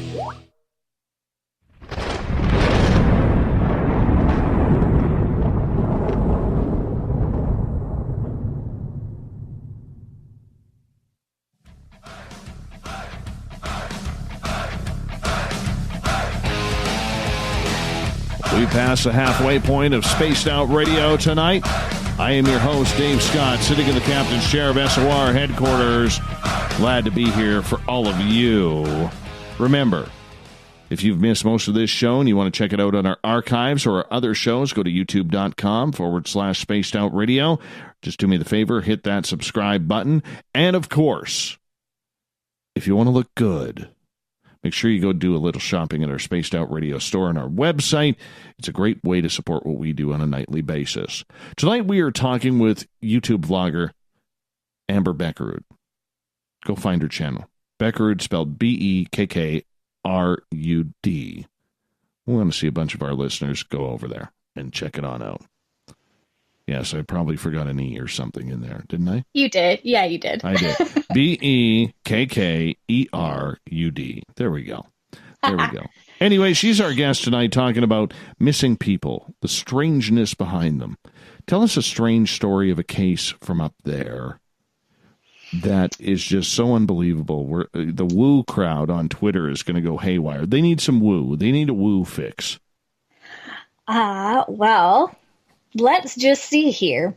I think one of the biggest and probably one of the most well-known stories from up here is another disappearance in the Yukon, but it happened back in 1950, and it was one of the largest groups of military personnel to go missing. Now, it was actually military from the States. It was part of the support squadron for Strategic Air Command out of Texas, and they were doing a flight back from Anchorage, Alaska to Montana, and the entire plane with 44 people on board disappeared at Snag Creek, Yukon. Now, this whole scenario became much more intense than just that plane going missing. So first off, they were delayed by quite a number of hours from their departure time because they were having issues with one of their 4 engines. And then once they were able to actually take off, they then had their last check-in with the radio towers at Snag Creek. Now, Snag Creek is like literally in the middle of nowhere. It's about 2 hours flight time outside of Anchorage. And there's one person who lives there the last time anybody checked. And who knows, he might be disappeared too now. But this disappearance actually resulted in over 85 Canadian and American planes and 7,000 personnel covering 350,000 square miles of wilderness for a month. So they searched for an entire month looking for these 44 people and these 44 military personnel. In that time, 5 other planes crashed while looking for them. Interesting. So it's not only is this plane still missing, they have not found any of the people that belong to it. They have not found the plane or any remnants of it itself. But a plane, a C-47, crashed into Mount McClintock, which is just outside of Whitehorse. And the pilot actually walked out 13 kilometers to the highway to flag down a trucker for help. Luckily, nobody died from that crash. They were all recovered and had light into minor injuries. Then another 2 planes that were thought to be civilian planes helping do the search were sending in unintelligible radio signals, and they were never found. So those 2 planes have not been found either. Although a guy who is a settler on one of the lakes out there did report seeing a large plane flying over his cabin. They were wildly off route of where they should have been. And by wildly, I mean over 200 miles off of their normal air route. As well as another Air Force plane that crashed into the south side of a mountain slope over Asiac Lake. And all 10 crew members were injured, but not fatal. And then another Royal Canadian Air Force plane also crashed near Snag Creek, and all 4 of its crew members received light scratches, but walked away unharmed. So why do they think that that area had so many plane crashes? Was it the terrain? Was it the weather? Was it aliens?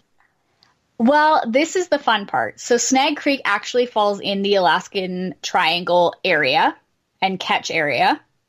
And it's also, yes, it's rugged.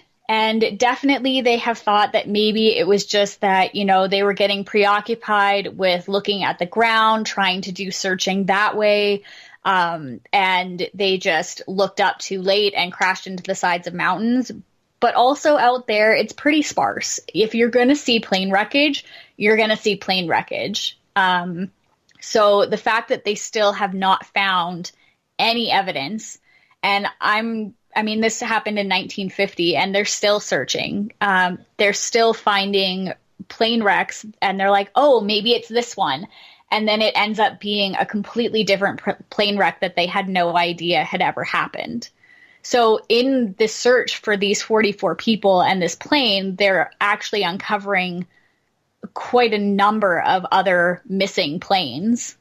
And yeah, whether it's aliens making them disappear, there's been a lot of talk of planes flying into the triangle or out of the triangle and not making it.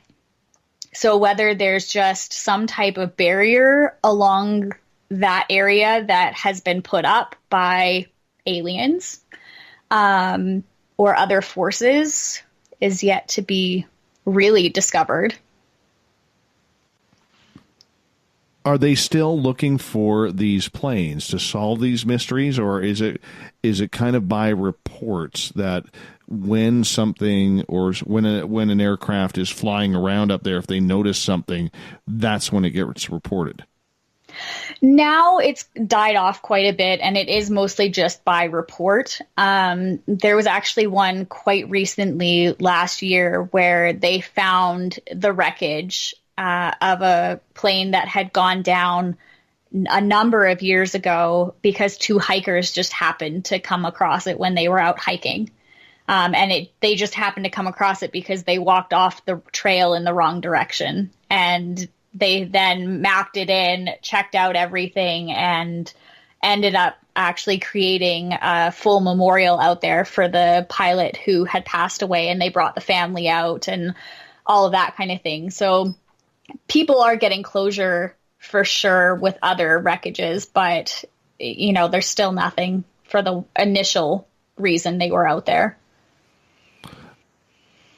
Getting back to missing people that you have been studying cases on, are there any that have been attracted or are told around the legend of Bigfoot? Mostly with the First Nations community. And of course, it's a really hard topic to kind of dive into because if they don't trust you, they won't tell you everything. So that's been one that I have really struggled with in terms of trying to find out information on, because they will tell you that, yes, people have gone missing and yes, we believe it's Bigfoot, but they won't give you any more details than that. So it's really hard. You really have to build the trust and earn it with them. Yeah, same as the First Nations up here. But have you been shared any stories of people who've gone missing that they have put on where they say, we know it was Sasquatch or we know it was alien? I remember being told one when I was really little, and it was one of now elder that has passed away, and they actually had gone into the woods and they had thought to have been abducted by Bigfoot, and they were missing for about 4 years. And then they walked back into their village like nothing. They had no recollection of anything or any certain amount of time going by, but they walked back into their village and everybody lost it because they thought they had died. They had done their traditional ceremonies for them. They were absolutely sure that they had lost them forever. And they walked in not knowing it had been 4 years later. And everybody from the accounts that they recalled, they believed very heavily that it was Sasquatch that had something to do with it. Whether it was that plus something else, I'm not really sure, but they were very certain that Sasquatch had something to do with it. How often are people having the Sasquatch experience up there? That's publicly talked about probably 3 to 4 times a year, but that doesn't account for anything that's not actually reported. It's very closed off, and I have had the benefit of my job being a paramedic, becoming very close with a lot of elders in the communities and being able to have those stories shared with me, and being given the permission to share those stories with other people as well, because it is something very sacred to them. They don't mess with Sasquatch. It's, there are people out there who go looking for that information and looking for Sasquatch. There's TV shows about it and all of that kind of thing. But for them, you don't take pictures. You never take a picture of Sasquatch. You never take people to where you saw him. You can describe it, but you will never take people to see it. You will never take evidence. If you find fur or footprints, you will not do that yourself. If other people go and find the evidence, it's okay. But if you have experienced Sasquatch yourself, you don't take any proof that you have experienced it. And that's simply because they believe that if you bring that proof out to the public, it will hurt one of your family members. So there's a lot of respect there between this creature and the First Nations, especially the elders, of if you just talk about Sasquatch and the fact you saw him, you will be blessed with good luck. But if you take proof that you saw him, something bad will happen to you or one of your family members. Oh, eerie. Does anybody actually test out that theory? Not that I know of. Would you? I don't know. I was out for a walk. I went out to Kluane, which is on the border of the Alaskan Triangle, a couple of weeks ago, and we were joking around being like, hey, maybe we'll see Sasquatch cross the road, because we had our dash cam going and then the battery died, and we were like, this would be the time that Sasquatch would walk out across the road in front of us because the battery's dead, so we don't have any proof. I don't know what I would do if I found anything. I don't know. Have you ever seen anything strange? I have never seen anything strange, but I have definitely heard everything strange. My partner and I have been out many a time in the forest and heard knocking on the trees. I know that is one theory of how they communicate. And we have heard that knocking. And I mean, you have to take into account that I've grown up in the bush. I hunt. I do all of those things. So I know what antlers against a tree sound like. I know what, moose or sheep fighting each other sounds like, and headbutting each other and all of that. And when it's very distinctly another tree branch hitting a tree very rhythmically, you have to believe at some point that it is Sasquatch. And whether it's a warning that you're in their territory and they know you're there, or they're try to communicate with another Sasquatch, you never know. But it's eerie when it happens. It's very eerie indeed. You had mentioned that a lot of people head up there to disappear, to get away from crimes, to get away from family, to get away from friends, or just a destructive lifestyle. Do a lot of these people who come up there, do they try and carry the only life they knew? Maybe it's a life of crime, a life of, where they have a black cloud over their head. Does that affect people differently up there? In a lot of cases, it actually makes it worse. And, we have a lot of struggles with mental health here. Between the lack of a mental health system, because there's really no resources up here, to the fact that because there is no mental health system or support in a lot of the communities, either people are just left to figure it out for themselves, and sometimes that's not a happy ending. So I think depending on those lifestyles or those things that are dragging people down that come up here to get lost and maybe start new or start fresh, sometimes they just can't escape it, and it becomes a whole new nightmare for them when they get here. Is that because of the perpetual darkness that always seems to be hovering over? Yeah, and I mean, that's a figurative and a literal thing. We experience winter for about 8 months out of the year here. So it's dark pretty much 20 hours a day. At the deepest, thickest part of our winters, we get 4 hours-ish of sunlight. If you come up here with an already existing dark cloud and then you're not getting any sunlight or vitamin D and you're living off the grid and you're secluded and, you don't really talk to people, it just creates a whole spiral. Have you ever investigated any stories regarding people who have disappeared after talking about UFOs? I investigated one story about a guy who saw a UFO at one point and then actually lost time and came back with 2 very prominent indents in his hand. So his is a different case of, he didn't completely disappear. He obviously came back, but then he had this physical evidence that something had happened to him that nobody can explain.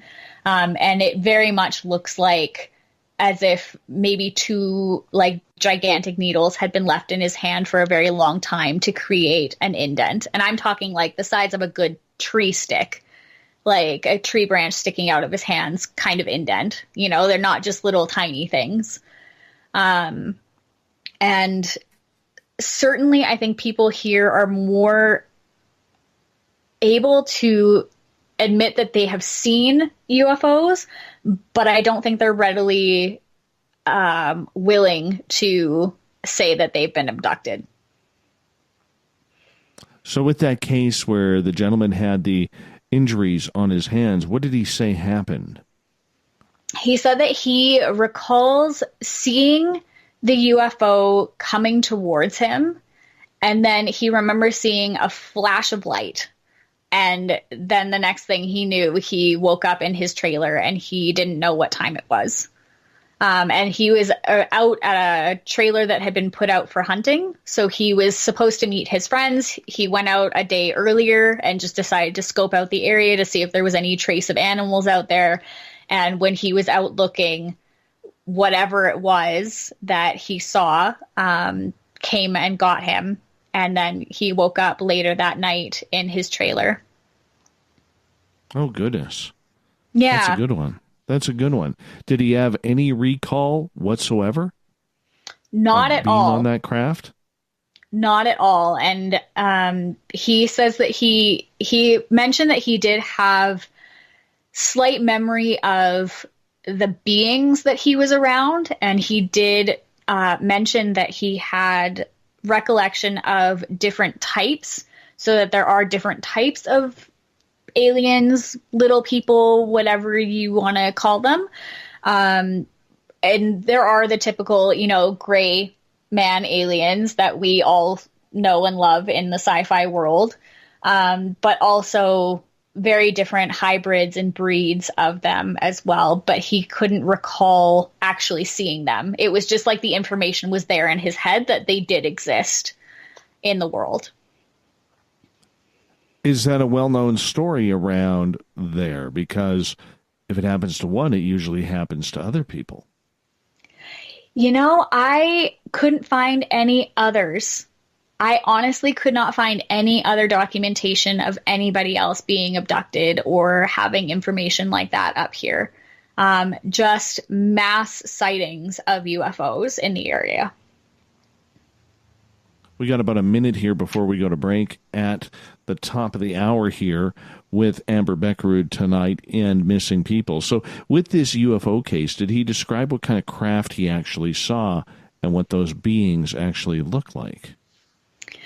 He did describe and actually eventually helped draw out the type of craft that he saw, and it was a typical saucer craft, but it was very metallic. It had evenly spaced out lighting, and he said that it was comparable to about 3 football fields in size. Oh, that's a big one. Yeah. For one little guy. Yeah. 300 yards. Interesting. Very interesting indeed. Amber, you hold on. We're going to wrap up hour number 2 here. Amber Bekkerud is our guest tonight on Spaced Out Radio. Make sure you join her YouTube channel. That's Amber Bekkerud, Bekkerud.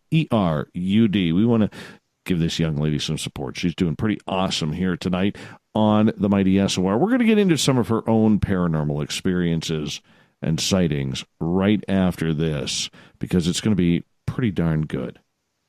Pretty darn good. Young lady has experienced a lot in her 25 years. Let's see where it goes.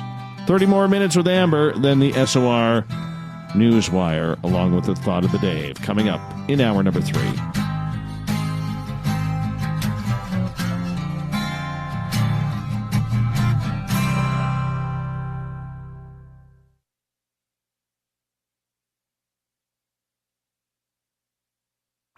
Come hang out with Spaced Out Radio, where we own the night. This is Carl. You can follow Dave on Twitter at Spaced Out Radio, and during the show, use the hashtag Spaced Out Radio to chat with us live. On Instagram, at Dave Scott SOR. On Facebook, give our page a like, Spaced Out Radio Show. SOR archives are free on YouTube at Spaced Out Radio. Come join us, or I will come join you. See you at your window. At spacedoutradio.com, we have a little bit of everything for you to stay up late. So while you're there, check out our SOR Newswire, where our team brings you stories of the weird and strange to the WTF from around the globe. News on Bigfoot, UFOs, paranormal, Darwinian-type crime tales. It's the stories that the mainstream media usually won't touch. Well, we got them all on the SOR Newswire, only at spacedoutradio.com.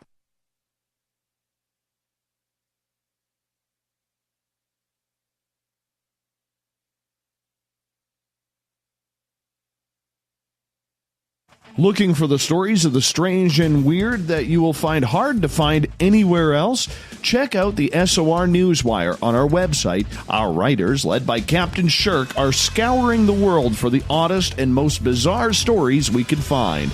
Everything from weird crime to suspenseful and paranormal. We're working hard for you to bring you the most intriguing news of your day. Check out the SOR Newswire at spacedoutradio.com today.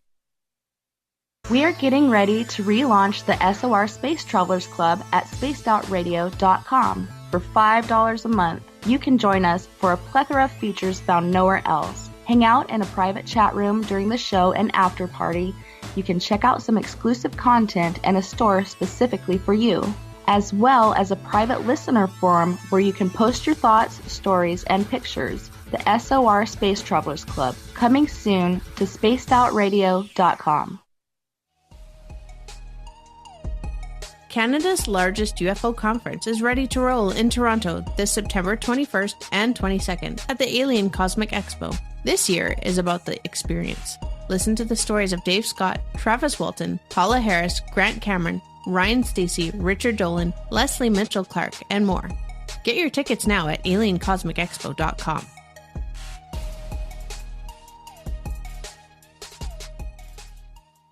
So, you love talk radio? Then you'll love TalkStreamLive.com. TalkStream Live is always on, 24/7 with the best streaming talk shows. Find your favorite talkers and discover some new ones. It's free, readily available online or on mobile with any smartphone or tablet. Finding your favorite talk shows all in one place has gotten a whole lot easier. Just go to TalkStreamLive.com. Be sure to download the free apps from Google Play or the iTunes App Store. The Call of the Wild is in Vancouver. The Moose Vancouver is one of the hottest bars and restaurants in the city. Open until 2 a.m. nightly, the Moose will rock you like a hurricane all night long. Great food with everything on the menu at $6.95 near the corner of Nelson and Granville. Get your horns up and come rock with us. The Moose Vancouver, the official rocking bar of Spaced Out Radio.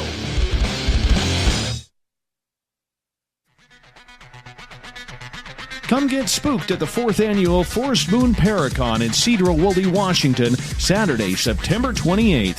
UFOs, ghosts, aliens, Bigfoot. Speakers include Mike Morin and Jason Jordan, R. Keith Andrews, and Dave Scott from Spaced Out Radio, and so much more. There will be workshops and a VIP roundtable. Get early bird tickets now at fmparacon.com.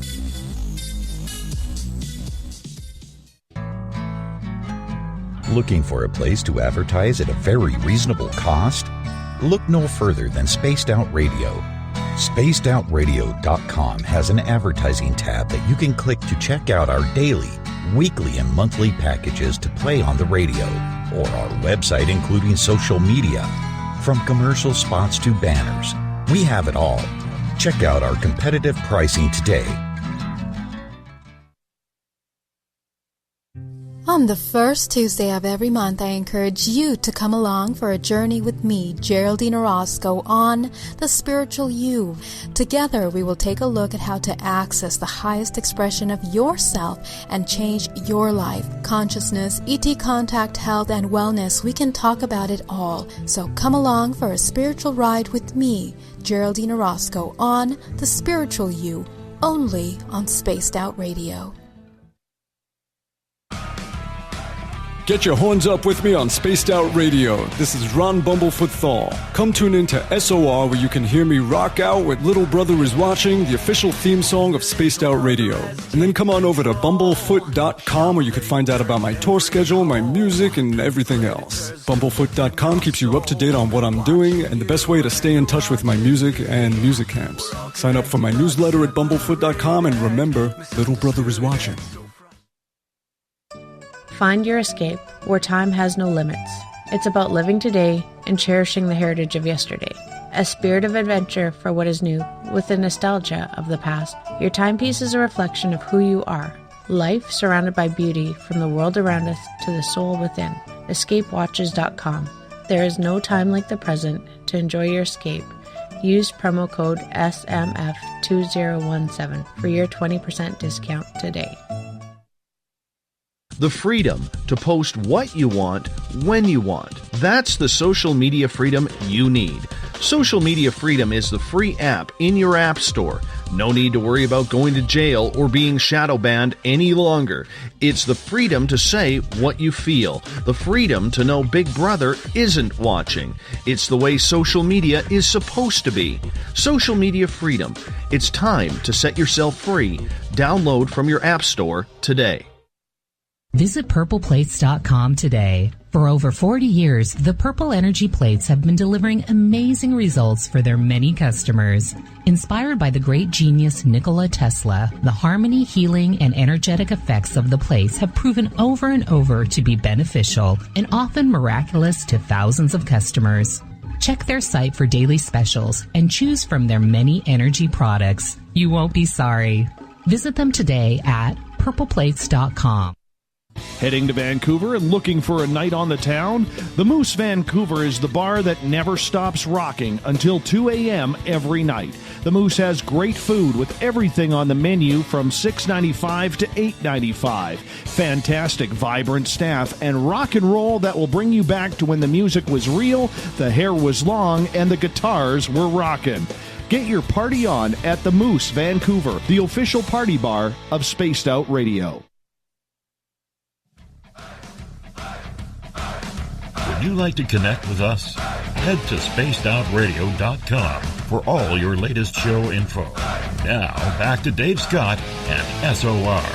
Welcome back to the third and final hour of Spaced Out Radio. Tonight, I am your host, Dave Scott. Always a pleasure to be with you on a nightly basis. Tomorrow night on the show, Ghost of the Great White North is back. Mike and Morgan are here. We get going at 9:06 Pacific, 12:06 a.m. Eastern at spacedoutradio.com. Hi to everyone listening in on UPRN 107.7 FM in New Orleans, KZFX 93.7 FM in Ridgecrest, California, WQEE 99.1 FM in Newnan, Georgia, and KDUN AM 1030 in Reedsport, Oregon. Remember, on the digital side, you can tune us in on Revolution Radio and Deep Talk Radio. Also, all of our archives are free for you at youtube.com/Spaced Out Radio. Just do old Davey the favor. Hit that subscribe button.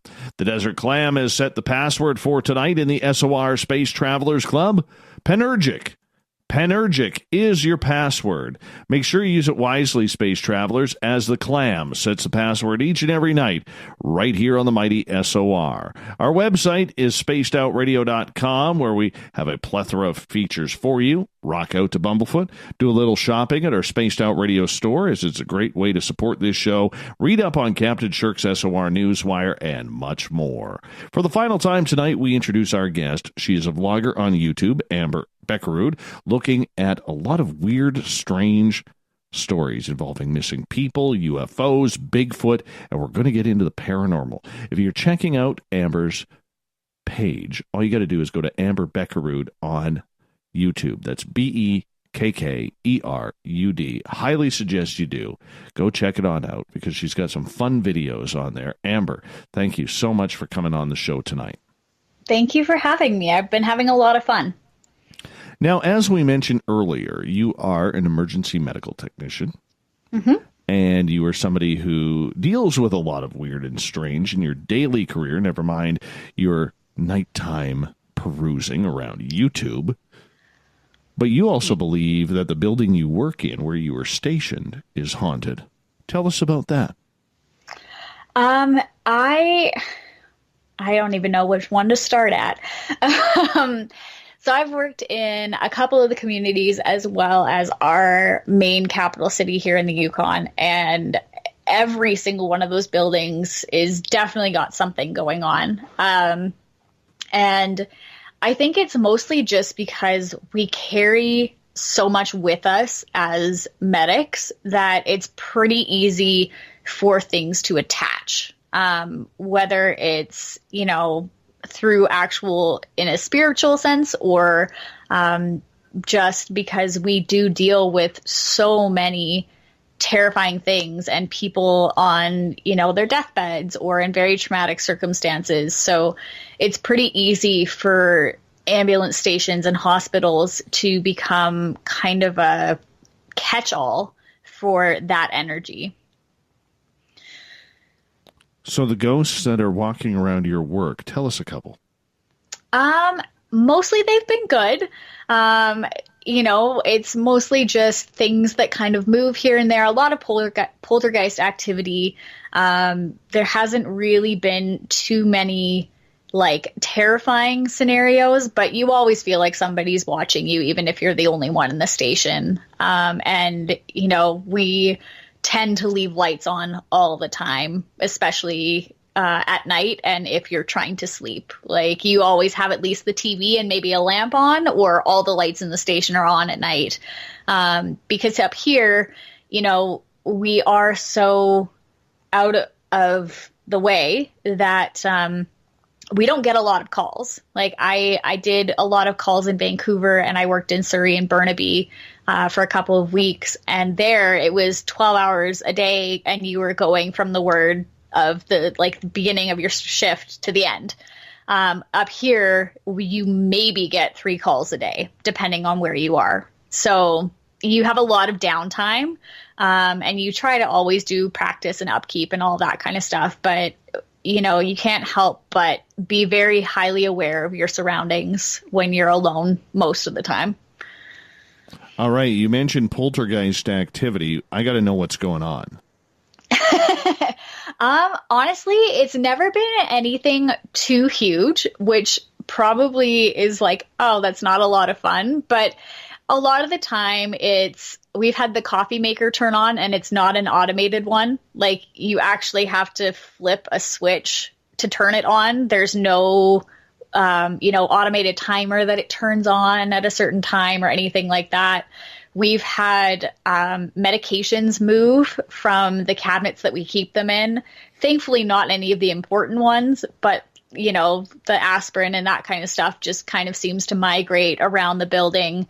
We've definitely had some of our equipment go into different spots that it isn't normally in. And depending on the community you're in, there's 4 of you who work that community. So the chances of it being somebody else who comes in and out, everybody who works there has a key. It's locked otherwise. There's no way for other people to be in and out of that building. So just when you're both sitting in the same room and something is moving behind you, you can't really have any other explanation for it other than things moving. I think the worst one, though, was chair sliding across the main sitting area when we were watching TV one night.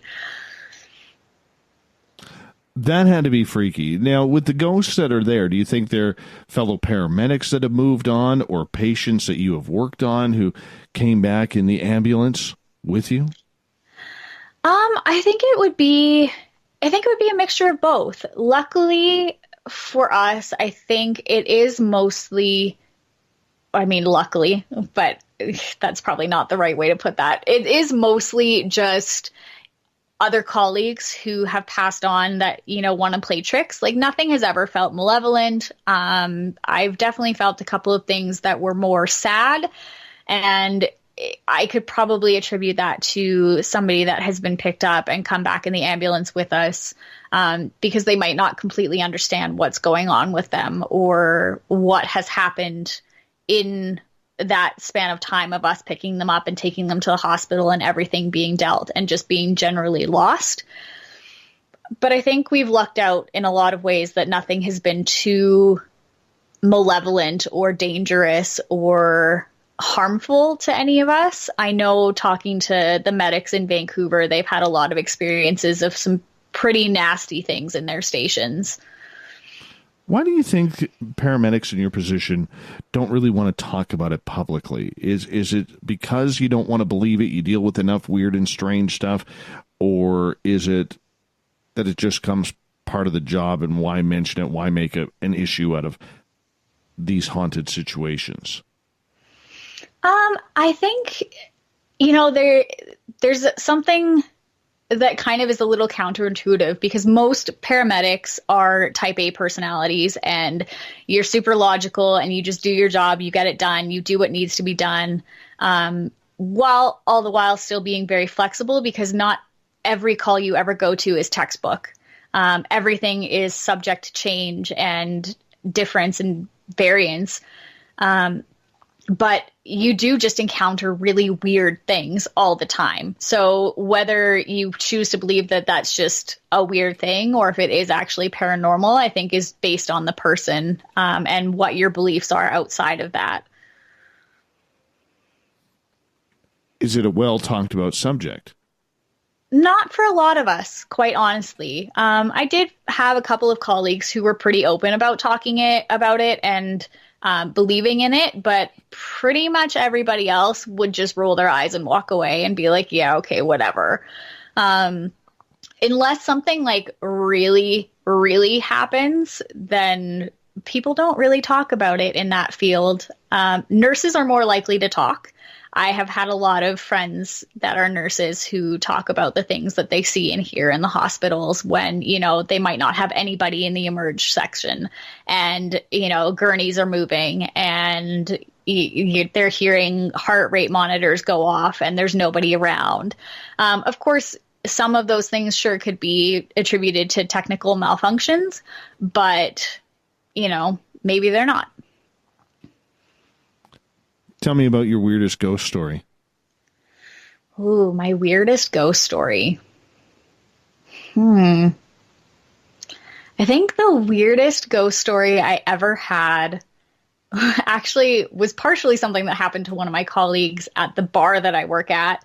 And we were closing down for the night. We were the only two people in there. Everybody had left. Nobody was in the kitchen. Nobody was in the bar except us. And we were talking about my YouTube channel and about the ghosts that haunt the bar that I work at. And we were talking about the kitchen ghost.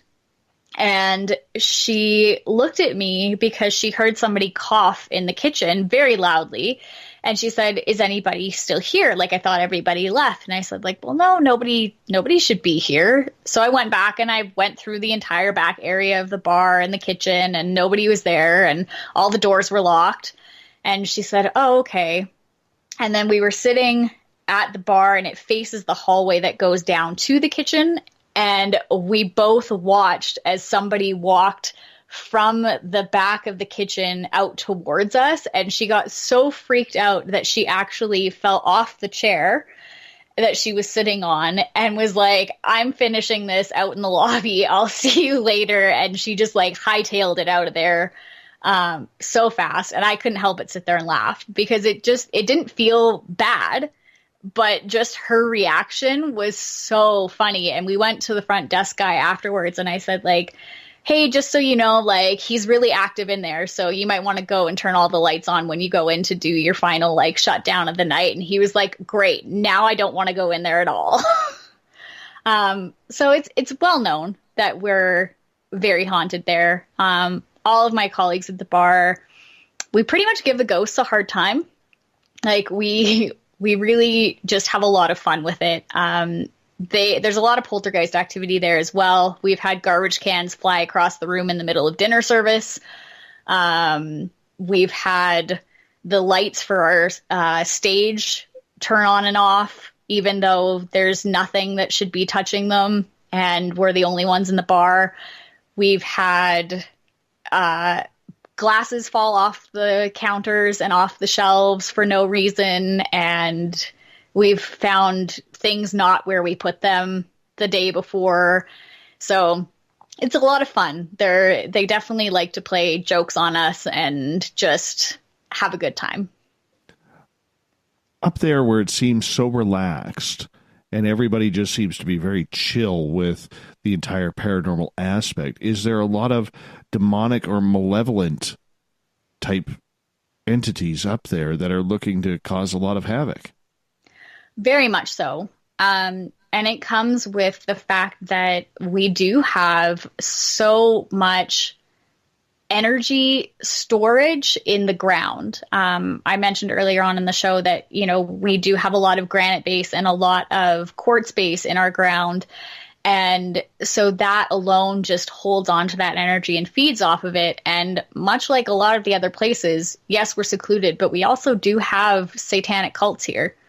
So, what they're opening up and putting out into the world here as well doesn't help.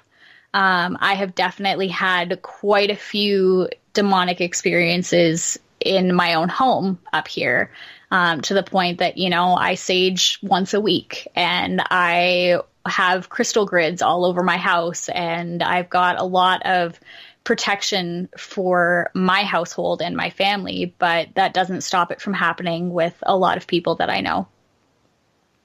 Let's get to a question from Uncle Dale. He is asking, do the RCMP handle most of these cases when people go missing? Have you ever asked them about any cases? And does Canada have a Freedom of Information Act sort of way to dig in for information? Yes, RCMP handles all of them once search and rescue backs out. So if search and rescue has done whatever they can do with the resources that they have, RCMP does take it over completely as a missing persons case, and they will take clues and reports in as they come in until it is solved or just deemed a cold case, period, and not touched again. And not that I'm aware of. I found that, you know, even getting a copy of my grandfather's death certificate is hard. You know, like, we don't have a real way, unless you are immediate family, to completely look into things and do it in a legal way. You really have to dig hard and deep and hope that people are just willing to talk to you. Let's get to another question from our audience. This one comes from Trip, who is asking, Amber, have you noticed if activity picks up when the northern lights are active? Actually, quite a bit. Our most active times around here are when the northern lights are at their brightest, during both solstices, so during the winter and spring solstice / summer solstice, and full moons. So anytime that the energy vibrations of the world is very high, energy and activity picks up a lot here. So you will find one of the First Nations tales up here is that you don't whistle at the northern lights. It's disrespectful because they believe that their ancestors are up in the northern lights, and when the northern lights are out dancing and putting on their shows, that your ancestors are there letting you know a message. So if you listen close enough, you can hear them talking to you. But they also believe that if you whistle at them, the northern lights will actually come down and take your soul. So when we were kids, we actually used to dare each other to do it, which in hindsight was extremely stupid, but it is what it is, and we were children. But it does get a lot higher when the northern lights are out. That surprises me. That really does. I wouldn't expect solar flares to have that kind of impact. And I think, you know, I wouldn't have either until I experienced it. If you're ever outside and you're looking at the northern lights, especially at like minus 25 and it's cold and there's snow on the ground and you're just out in the middle of nowhere watching the lights, they almost whistle. Which is a lot of what they talk about when you say if you listen close enough and it's quiet enough, you can hear the ancestors talking to you. And it's a very magical and surreal experience and very eerie. Do you get all the colors up there, or do you mostly get green? 90% of the time it's green, but we do get the pinks and purples and reds every once in a while. Yeah. I was kind of heartbroken about a year and a half ago now, where we had all of the rainbow colors dancing over top of our house. That was incredible. Absolutely incredible. And if you've never seen the Northern Lights, it is quite the awesome spectacle. It really is. Even if they're just green or white and just dancing around. It's pretty awesome. Yeah. And I think really one of the things that people don't realize when they come up here too is that they want to go out, they want to see the Northern Lights, and they want those ribbons, those pictures that everybody always sees posted across Facebook and the internet. Yes. And they want to see that. And sometimes they go out and they're like, well, the sky was just this weird glowy color and we've just figured it was the moon behind the clouds. And they don't realize that it was the Northern Lights. They just weren't at a high enough peak of a solar flare to cause the ribbons to happen. So some people have seen them, but they just don't think that it is anything because it's just a glow in the sky. We got about 4 minutes left with you, and this show has flown right by. I want to get to Renee's question. She says, being a retired nurse myself, did you notice that activity would pick up closer to a full moon? 100%. We basically, the nights of full moons, would not sleep because you were guaranteed to get at least one call, and it was guaranteed to be something that you had to be mentally prepared for. I've had a lot of really horrible stuff happen on full moons. Oh, give us an example. I think one of the worst was we got a call out to a party that happened, and it was because somebody had gotten into a fight with somebody during a full moon, and they ended up stabbing them in the back of the head with a pair of scissors. Yeah, that was probably one of the worst that I've ever experienced during a full moon. And it was just like, there was actually no alcohol involved. Like 100%, there was no alcohol involved. Like, it was just a stupid fight, and that happened. And I was like, oh, okay, this is what's happening. Everybody survived, everybody's fine. But yeah, it was a crazy night. Like, we didn't know what we were going to walk into. We thought maybe there was this whole fight. We were expecting the police to be there and people to be screaming and yelling. And it was just, yeah, somebody got stabbed in the head with a pair of scissors, and that was it. That just does not sound like fun. I would not want your career. I would not want your career. It's not for the faint of heart, that is for sure. No, that is for sure. As you now start to prepare your trek from the Klondike to the furthest reaches of the East Coast on North America, in Newfoundland, what are you hoping to expect paranormal-wise when you go there? Honestly, everything. It's, you have to keep in mind that, yes, the Klondike is very old because of the gold rush and all of that kind of stuff, but Newfoundland itself is one of the oldest settled places in Canada, if not the oldest. I believe St. John's is the oldest settled town in Canada. And it's filled with energy and paranormal experiences. There are places that I've already been warned that you do not go without bread in your pockets and without other people, and you do not stray off the path because the fairies will take you. Folklore is real there. It is a living, breathing entity all in its own, and they take it very, very seriously. So I'm very excited to dive deeper into that because people there are also willing to talk. So, well, make sure when you get there and you find your new home that you put up a fairy garden right away, if it doesn't already have one. 100%. Amber, I want to say a big thank you for you coming on Spaced Out Radio tonight. What a pleasure, honestly.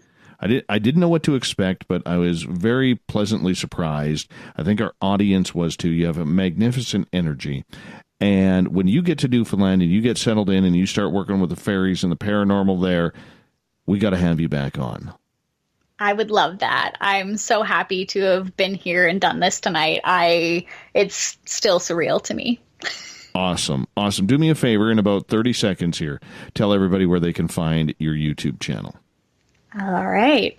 You can find me on YouTube at Amber Bekkerud, which is Bekkerud. And you can actually use that to find me on Facebook, Twitter, Instagram, and everything else. Perfect.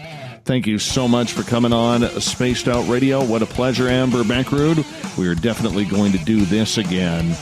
Now, coming up after the break, we have the SOR Newswire and the Thought of the Day. Stay tuned as we start to take this home.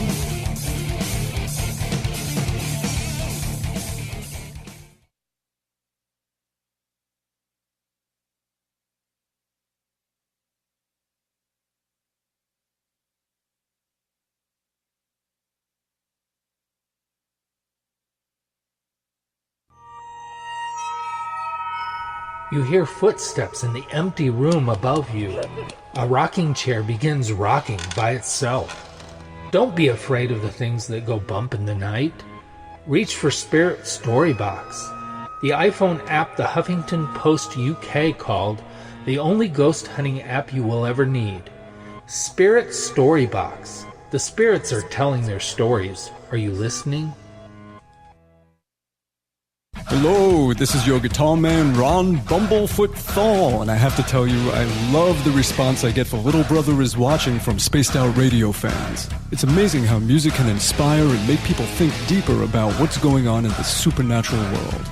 You can head over to my website, BUMBLEFOOT.com, to check out my music, my guitar workshops, my touring, even check out some of the hot sauces that I'm working on. And And make sure you keep on listening because with Spaced Out Radio, you know little brother is watching. Heading to Vancouver and looking for a night on the town? The Moose Vancouver is the bar that never stops rocking until 2 a.m. every night. The Moose has great food with everything on the menu from $6.95 to $8.95. Fantastic, vibrant staff and rock and roll that will bring you back to when the music was real, the hair was long, and the guitars were rocking. Get your party on at the Moose Vancouver, the official party bar of Spaced Out Radio. Coming up this September 21st and 22nd, all UFO eyes will be focused on Toronto for the 4th Annual Alien Cosmic Expo. Come listen to some of the biggest names and experiencers in ufology. Travis Walton, Paul Hellyer, Richard Dolan, Paula Harris, Grant Cameron, Randy Kramer, and Spaced Out Radio's own Dave Scott. Tickets are on sale now at aliencosmicexpo.com. So, you love talk radio? Then you'll love TalkStreamLive.com. TalkStream Live is always on, 24/7 with the best streaming talk shows. Find your favorite talkers and discover some new ones. It's free, readily available online or on mobile with any smartphone or tablet. Finding your favorite talk shows all in one place has gotten a whole lot easier. Just go to TalkStreamLive.com. Be sure to download the free apps from Google Play or the iTunes App Store. Coming soon to our website, spacedoutradio.com, is the SOR Space Travelers Club. For just $5 a month, you can get into a private area on our site where you can hang with other listeners in our chat room, post in our forum, and check out a bunch of exclusive content and store that won't be found anywhere else, including a nightly after-show party with Dave. It's going to be the best $5 a month you're going to spend. The SOR Space Travelers, only at spacedoutradio.com. Come get spooked at the 4th Annual Forest Moon Paracon in Cedar-Woolley, Washington, Saturday, September 28th. UFOs, ghosts, aliens, Bigfoot. Speakers include Mike Morin and Jason Jordan, R. Keith Andrews, and Dave Scott from Spaced Out Radio, and so much more. There will be workshops and a VIP roundtable. Get early bird tickets now at fmparacon.com.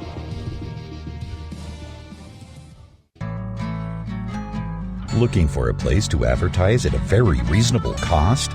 Look no further than Spaced Out Radio.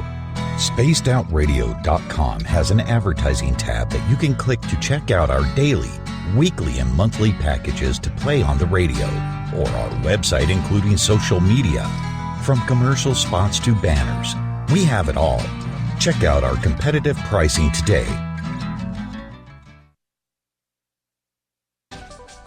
Are you tired of being blocked, shadow banned, or placed in jail for simply posting your thoughts on social media? Social Media Freedom can take care of that for you.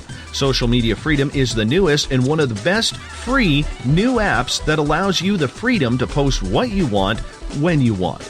It takes seconds to download from your app store. Come join the tribe at Social Media Freedom. It's time to set yourself free.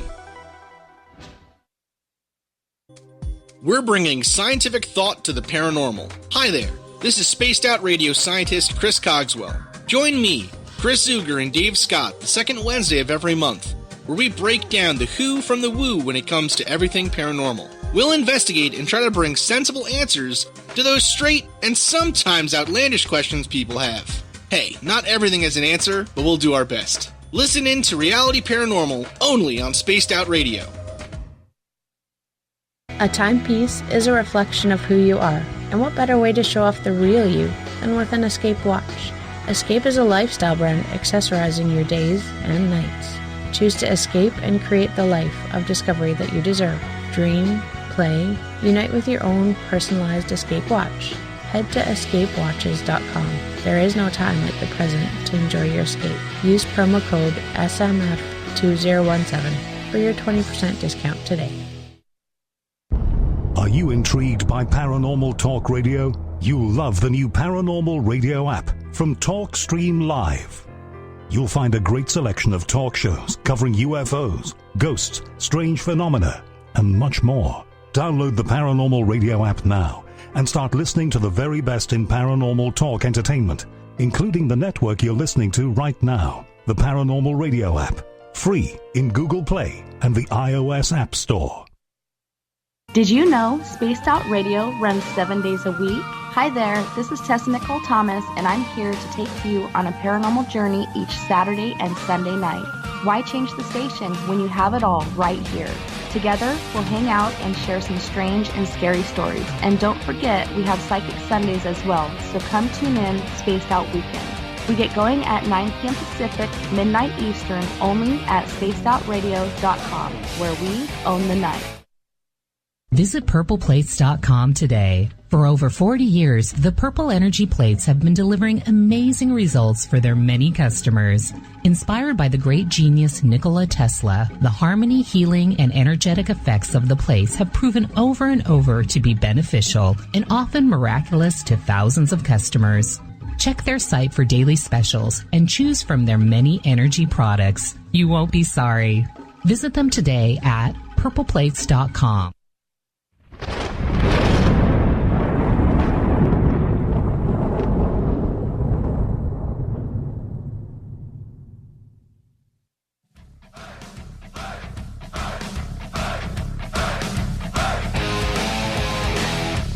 We've rounded third. We're heading for home tonight on the Mighty SOR. I'm your host, Dave Scott. Thank you so much for joining us. A reminder, if you missed the majority of this show and want to catch it again, you could go to our YouTube channel, youtube.com/Spaced Out Radio, and catch the archives for free.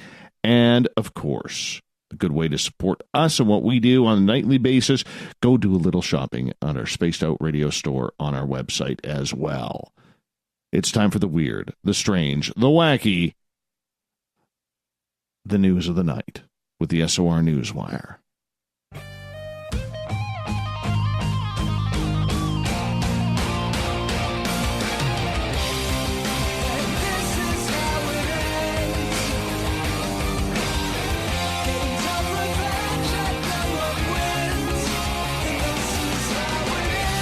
The news is always changing, which is why we bring you the SOR Newswire at the back end of every show with the strange, the weird, the ones that'll make you scratch your head. And we're going to get started off here. Well, let's go to southern Australia, shall we? There's a gentleman who has a farm. His name is Michael Foster. Not sure if he's named after the beer. Well, he has a sheep. And he raises sheep to, go to the butchers and become food.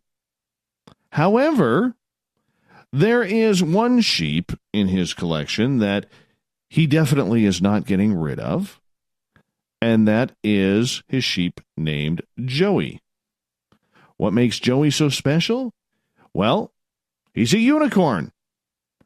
Yes, a little bit of body deformation has this sheep named Joey growing his horn right out of the middle of his head. Looks like a unicorn in a sheep's body. Maybe this is a new camouflage they are using. The mythical appearance comes from one of his horns not fully developing, making one a lot more prominent than the other.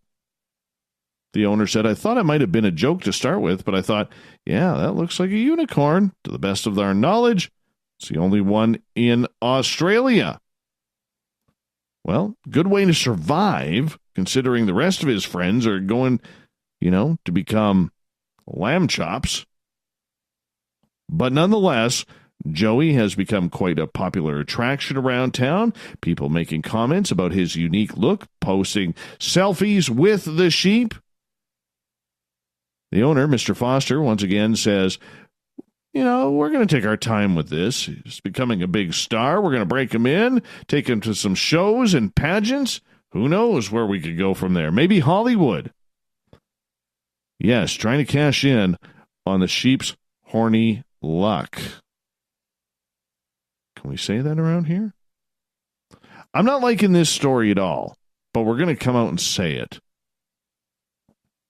If you're one of us magical men who is carrying a power beard, power mustache, power Fu Manchu, you may not like what I have to say. Professor Andreas Gutzeit of Switzerland's Hirslanden Clinic does not have good news for us with facial hair. Researchers have apparently found, according to Professor Gutzeit, that there is a significantly higher bacterial load in specimens of beards taken from men compared to dogs' fur. You got to be kidding me. It's because my tongue isn't long enough and I can't clean it myself like the dogs do. The study actually intended to understand whether humans could contract dog-borne diseases from an MRI scanner shared by veterinarians. The researchers took swabs from the scruff of 18 fellas and the necks of 30 canines of various breeds. They found that all of the bearded men who were aged 18 to 76 had high microbial counts, while only 23 of the 30 dogs showed similarly high microbial presence. Gutzeit went on to say, on the basis of these findings, dogs can be considered as clean compared with bearded men. We're dogs now. If you have a beard, especially a full, luscious beard, or the power stash of Uncle Dale, we're officially dogs. By the way, scientists also wiped down the MRI scanner after examining the dogs and found a significantly lower bacteria count compared to the levels after human use. The mustachioed men begged to differ, saying, with proper oils, hair, shampoo, and conditioner, there is no way that we're dirtier than a dog. Keith Flett, founder of the Beard Liberation Front, states very emphatically, I think it's possible to find all sorts of unpleasant things if you took swabs from people's hair and hands and then tested them. I don't believe that beards themselves are unhygienic. And he's tired of his bearded brethren catching so much flack for their fur. There seems to be a constant stream of negative stories about beards that suggest it's more about pognophobia. Oh my gosh, I think I said that right. Paganophobia, pardon me, than anything else. Never fear the beard. This is why we love the beards around here. We pay homage to them. It's a good thing to do. Are you into Bitcoin? Are you into mining Bitcoin? If you are, you can find Satoshi's treasure. What is this? Well, there's a group that has hidden the keys to $1 million worth of Bitcoin, and they've left cryptic clues to find them. Satoshi's treasure is a reference to the eponymous inventor of Bitcoin, Satoshi Nakamoto. It's like an online treasure hunt, with clues spread out across the internet.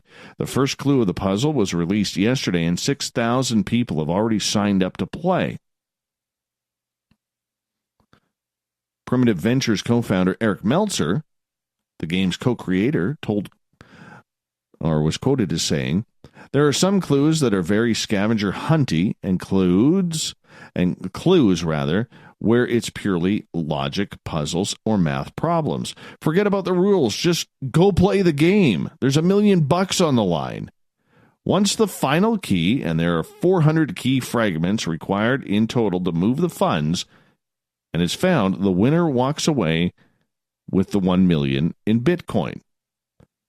There are so many unknowns to this game, Meltzer has stated, that we just kind of want to see what happens. It's amazing. If you want to sign up and keep up with the progress, you got to go to the website satoshitreasure.xyz. That's satoshitreasure.xyz. I'll translate for the American crowd. Satoshi's treasure.xyz.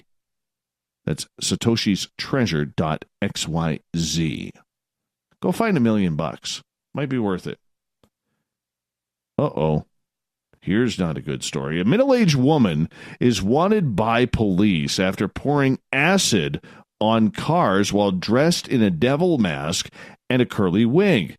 Officials say 6 vehicles were targeted over the last 18 months in St. Briavels in Gloucestershire in the UK. Now, apparently, this lady was caught on closed-circuit television wearing a fancy dress before she threw acid all over her Land Rover Freelander. Who does this? The mask and wig were apparently later found by locals who are now offering up a £2,000 reward to catch this culprit. She is also suspected, she's not a good woman, not a good person at all. She's also suspected of posting pornographic material through letterboxes in the village, which only has 1,000 residents. She's trying to spice things up. My goodness. The gel-like acid that was stripping the paints of vehicles down to bare metal is concerning for the insurance companies. It's melting the plastic wipers, headlamps, a plastic spatula used to scrape it off, also melted. John, one of the residents of the town, says, "Luckily, I was aware of the previous attacks, so as soon as I saw it, I knew straight away what it was." Oh, my goodness. If I hadn't known and touched it, it would have been disastrous. I teach music, and the acid would have damaged my fingers. It's devastating to think that there are people in our community who would do such a thing. I don't know how good that accent was, but we are going to run with it. Police are saying they are taking this very seriously, saying this person will be caught. It's only a matter of time. Now the police are starting to take it seriously and link the events. They are looking for patterns. Oh, she's even seen in photos. She's a rebel. She's even climbing over fences. Climbing over fences. A local resident who wanted to remain nameless says all the victims are upstanding, highly respected senior citizen local residents who work tirelessly in a voluntary capacity for the good of the community and numerous charitable causes. The latest victim, John Hurley, is the most inoffensive, quiet living, and kind and considerate person who, apart from teaching music, dedicates his life entirely to voluntarily working to benefit the parish, such as litter picking, public path clearing, parish council, caretaking the village hall. He runs a free Walking for Health guided walk every week. It is therefore particularly upsetting to him and the parishioners that he has suffered this disgusting and cowardly attack. Once again, there is no suspect in this. They figure it is a stout, bald, middle-aged woman. A stout, bald, middle-aged man wearing glasses who is accompanied by a tallish, middle-aged woman wearing a devil's mask, black curly wig, a poncho, and boots with a distinctive thick white sole, who proceed to throw acid on all of the vehicles. Don't understand why. All right. We're going to Charlotte County, Florida right now. This is a good one. Deputies recently arrested Michael Cittadino, 38 years old, for aggravated assault, criminal mischief, and resisting an officer. Why? Well, he was arrested after he blocked a man's car in traffic and then swung a machete around and hit the car windshield with the long blade. Now, this obviously would freak out the driver. The victim said he was in his car with his girlfriend and child when Cittadino pulled up next to him, blocking him in his lane. Moments later, Cittadino jumped out of his own vehicle, came at him with a machete, started swinging it, and hit the windshield of the car, causing damage.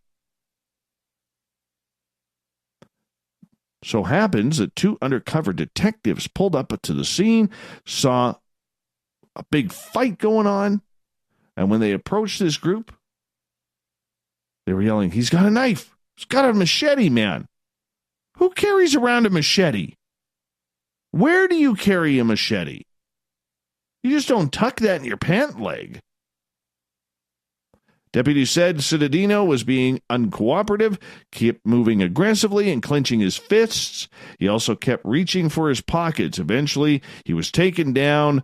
He was handcuffed. Deputies didn't find a machete. Witnesses said he threw it back in his car. Once they checked it out, there it was. Citadino was transported to hospital for reported back pain. Once he was cleared, he was put in the slammer. I want to say thank you to Captain Shirk for getting all of our news together for the SOR Newswire, and it is brought to you by Paranoia Magazine.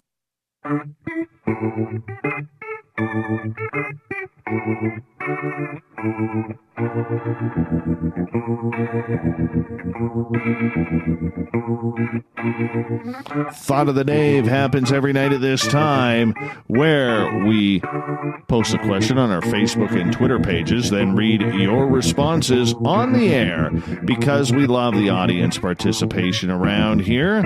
So today's Thought of the Dave is as follows. What do you think is happening to all of these people that just seem to vanish? Deep question. Let's start off with Goddess Michelle on Twitter. Well, there are some killed or died due to exposure. Human trafficking is responsible for some. Then there are time slips, alien abduction, Bigfoot, and there is always the government grabbing people for experimentation. I, for one, believe it's all happening. That's some serious woo you got going on there. Serious woo. Julien from Quebec. There's a race of degenerate old aliens living deep, deep down underground. They abduct men and women, and they test different devices. That does not sound fun. By the way, in the NHL, if you're a hockey fan, can you believe Tampa Bay and Pittsburgh got swept today? It's unbelievable. Unbelievable. David, where has there ever been any reason to believe that the ETs return all of the abductees that they take? Do we even have a reason to believe that most of them are ever brought back? Whether those return represent 8% or 80% of those taken, we have yet to determine. As to where they end up, it's overwhelmingly likely that the dominant ETs are orchestrating their operations on Earth from a lunar base on the far side, because it's the perfect duck blind. Whether as slaves, container bodies, or food, we don't know yet. So negative, man. So negative. Leave the aliens alone. JWB, by vanishing, Dave, do you mean die? Because that's all nature, brother. Let me tell you something, brother. It's all nature, brother. Interesting. Interesting. Evan, all these people? Who are these people? Marla, we're food for aliens. Bad, bad aliens. Stephen, just ask the CIA. They know where they're going. Rob, a combination of human trafficking, aliens, government experiments. There's a lot of tinfoil in tonight. Michelle, not sure. Missing 411 has some crazy unexplained cases. Strange vanishings have been taking place for a very long time. Greg is wondering if they're organ donors. Hell, Dave, how should I know? I don't know where I am half the time. Teresa, they're being abducted and taken into underground bases to feed a couple of different bad alien species in exchange for our technology, and also abducted by MK Ultra and tortured so they induce trauma-based mind control, turning them into Manchurian candidates. Assassination, says, or the monarch sex slaves. Really? This is going way, way off the deep end, Teresa. Way off the deep end. Are you calling the queen a reptilian lizard, too? Let's see. Let's move on here. Lee thinks they're all jumping into wormholes. Ben believes it's alternative universes. Kevin and Kevin's clean beard says, taken by man in the woods, failed to heed the warnings. Eric Cooper and his beard, very clean. Multiple causes, portals for some, aliens for others, government for some, and a Bigfoot for a few. John, time slips, portals, abductions, cryptids, probably a combination of those. Benjamin, become plant food for vegetarians. Oh, the vegetarians won't like that. Joe, some who disappear are alien abductions for certain, but where do they go and what happens to them? We have to ask Cotton-Eyed Joe. Penman, I think most get trapped in some sort of time slip or portal. Others may be eaten by chupacabras, Sasquatch, dogmen, bears, coyotes, wolverines, giant mice, and Nicki Minaj? Really? Wow. I guess that's probably a good place to leave it right there. Want to say a big thank you to everybody participating in the Thought of the Dave. And, of course, you can catch all of our news on the SOR Newswire at spacedoutradio.com or our Facebook page, the SOR Newswire, and everything brought to you by Paranoia Magazine. Big thank you to Amber Bekkerud for coming on the show tonight to talk about missing people and strange cases up in the Klondike, from Alaska to the Yukon, as she prepares to make her way to Newfoundland very, very soon. Tomorrow night on the show, Mike Morin and Morgan Knudsen are back for Ghosts of the Great White North. We get going at 9:06 Pacific, 12:06 a.m. Eastern at spacedoutradio.com. We got Mr. Ron Bumblefoot THAL rocking in the background with Little Brother Is Watching.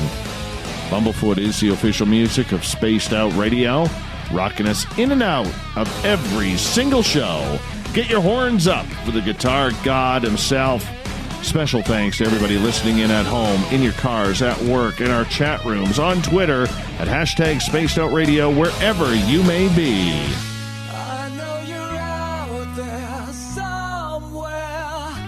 Remember, this show is copyright by Spaced Out Radio and SOR Media Ventures Limited. Thank you so much for telling your friends and doing your part to make us bigger and better every single night, because together, my friends, we own the night.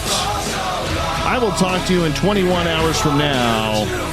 Mr. Bumblefoot, we need a favor. We need you to take us home.